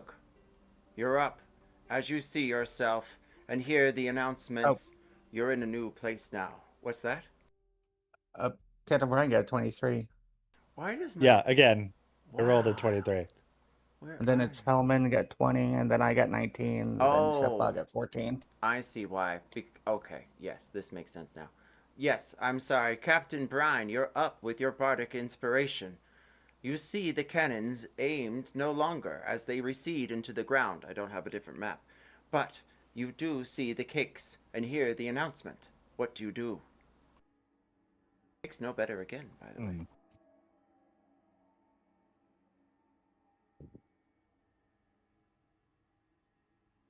Well, I didn't come here to make friends. And I think because of how fancy it sounded, he thinks that the chef bot is the biggest threat. So he is gonna I don't think he can do I find that a sneak offensive. attack. I would He's like to just say. gonna shoot at the chef bot's cake with his short bow. Are these You attacks inspire. also at disadvantage? Yeah, I gave him bardic. You to use inspired against- your own destruction. I know. Wait, did you say it's a disadvantage? I think so. Okay. He had me write down attack rolls at disadvantage against my cake. Okay. Well, I don't know that. So good thing. Well, it's a 15. Otherwise, it would have been a 29. Yeah, that does not hit my To hit. cake. Okay. I shoot my short bow, but it misses your cake. So I guess that's my first attack. I get a second attack, and I'm like, oh, wow, that cake's really hard to hit. I guess not that one. And then I think about the mayonnaise guy who had a whole weird mansion for some reason. And so I throw a dagger at the mayonnaise cake.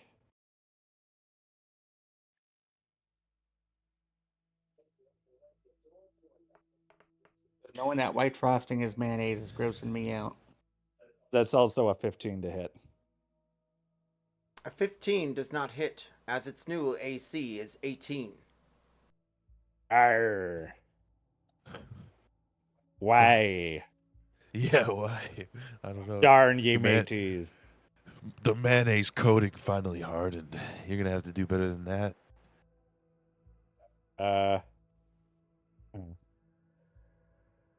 Okay. So then, how often can I use cunning action? All the time. Okay. So is there any way that I can use cunning action to take a bonus action to hide my cake?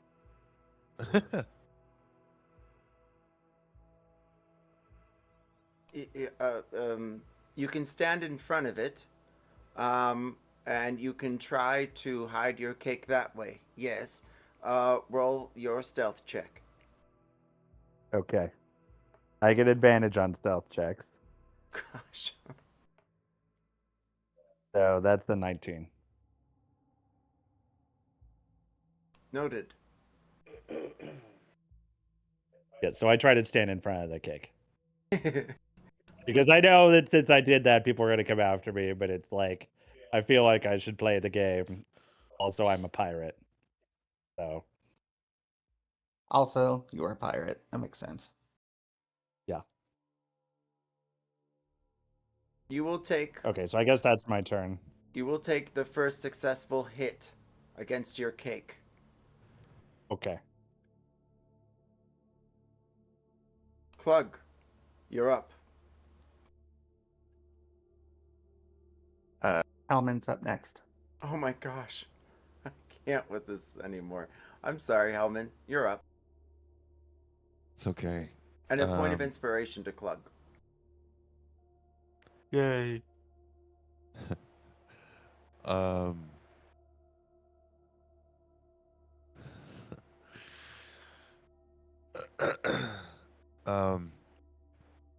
I am going to cast Demiplane.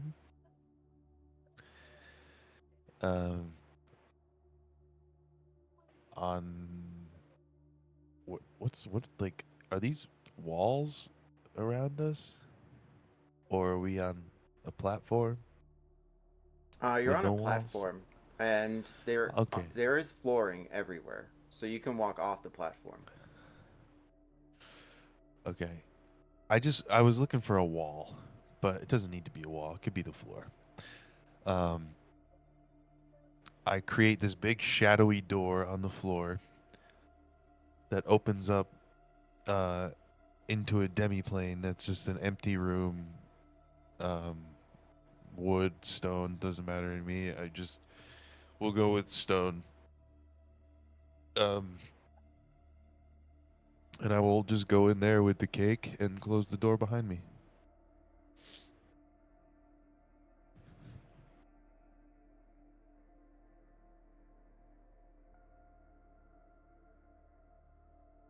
All right. Well, you disappear with the cake into a demiplane for safety.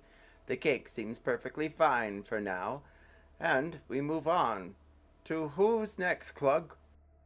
Should be asking you and not me. Plug is next. Clug, you see, well, one of your opponents disappear into a demiplane. Now, does the hole still stay open, or can they pass through it if they so choose? There's a shadowy door. It can close, but I don't know. It doesn't say if it's like still visible or not. All That right. music in the background's very ominous. Well, Sorry. Clug, Is it too ominous? Should I? No, it's all right. Well, I don't know. Clug and Chefbot have been kind of buddy-buddy. I don't think he'd probably attack them. I don't think he'd attack anybody. He'd probably just sit there like his arms around his cake looking around. you ready your action, staring at the competition. Unless, although he is eyeing that mayonnaise door. I can reach that pretty easy. I got 30. Okay, and I can come back. You know what? Can he just like stand guard on his cake and take a hit? If necessary. Roll intimidation.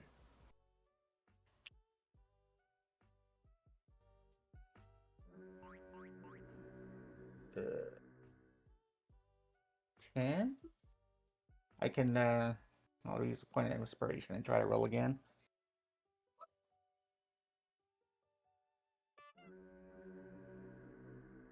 $16. You are able to stand in front of it, and will provide some assistance if it is going to collide with any attack. But there's only one left, as the cameras zoom around Chefbot 5000.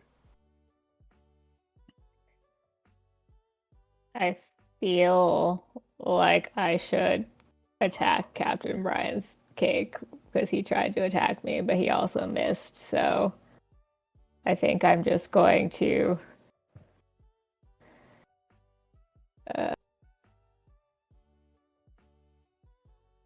Thinks this is War of Roses.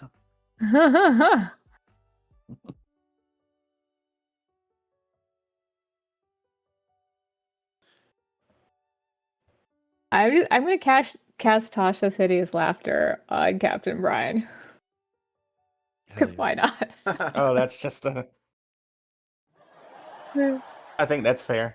Yeah, for trying to attack my cake. So you must make a wisdom saving throw DC 18, otherwise you will basically start laughing and be unable to stop laughing and will be prone and incapacitated.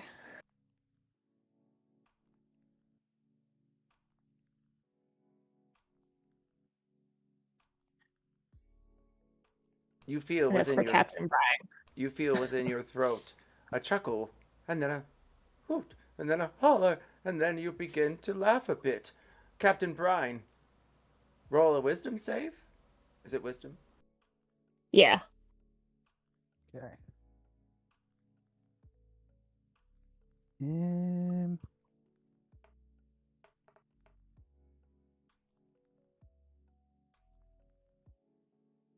You tried to defend Somebody your heard a cake. That funny is a joke. 10. What's that? It's a 10 on the wisdom save. You tried to defend your cake, but then begin to laugh hysterically. It is defenseless, besides its AC.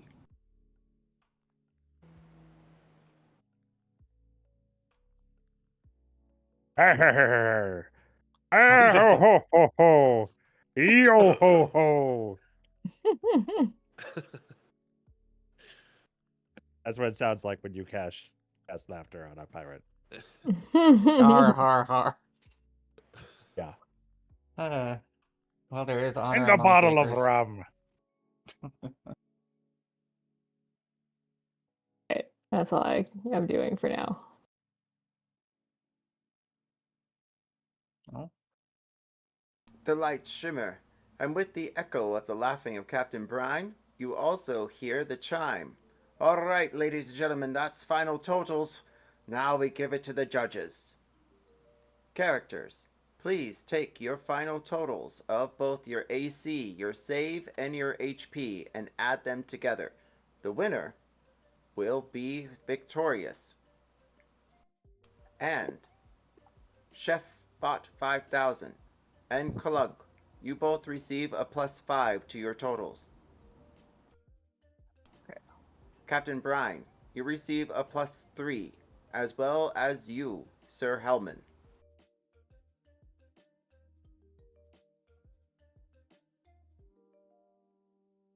My total is 75. My total total's is like 2. 82. Klug is not even close.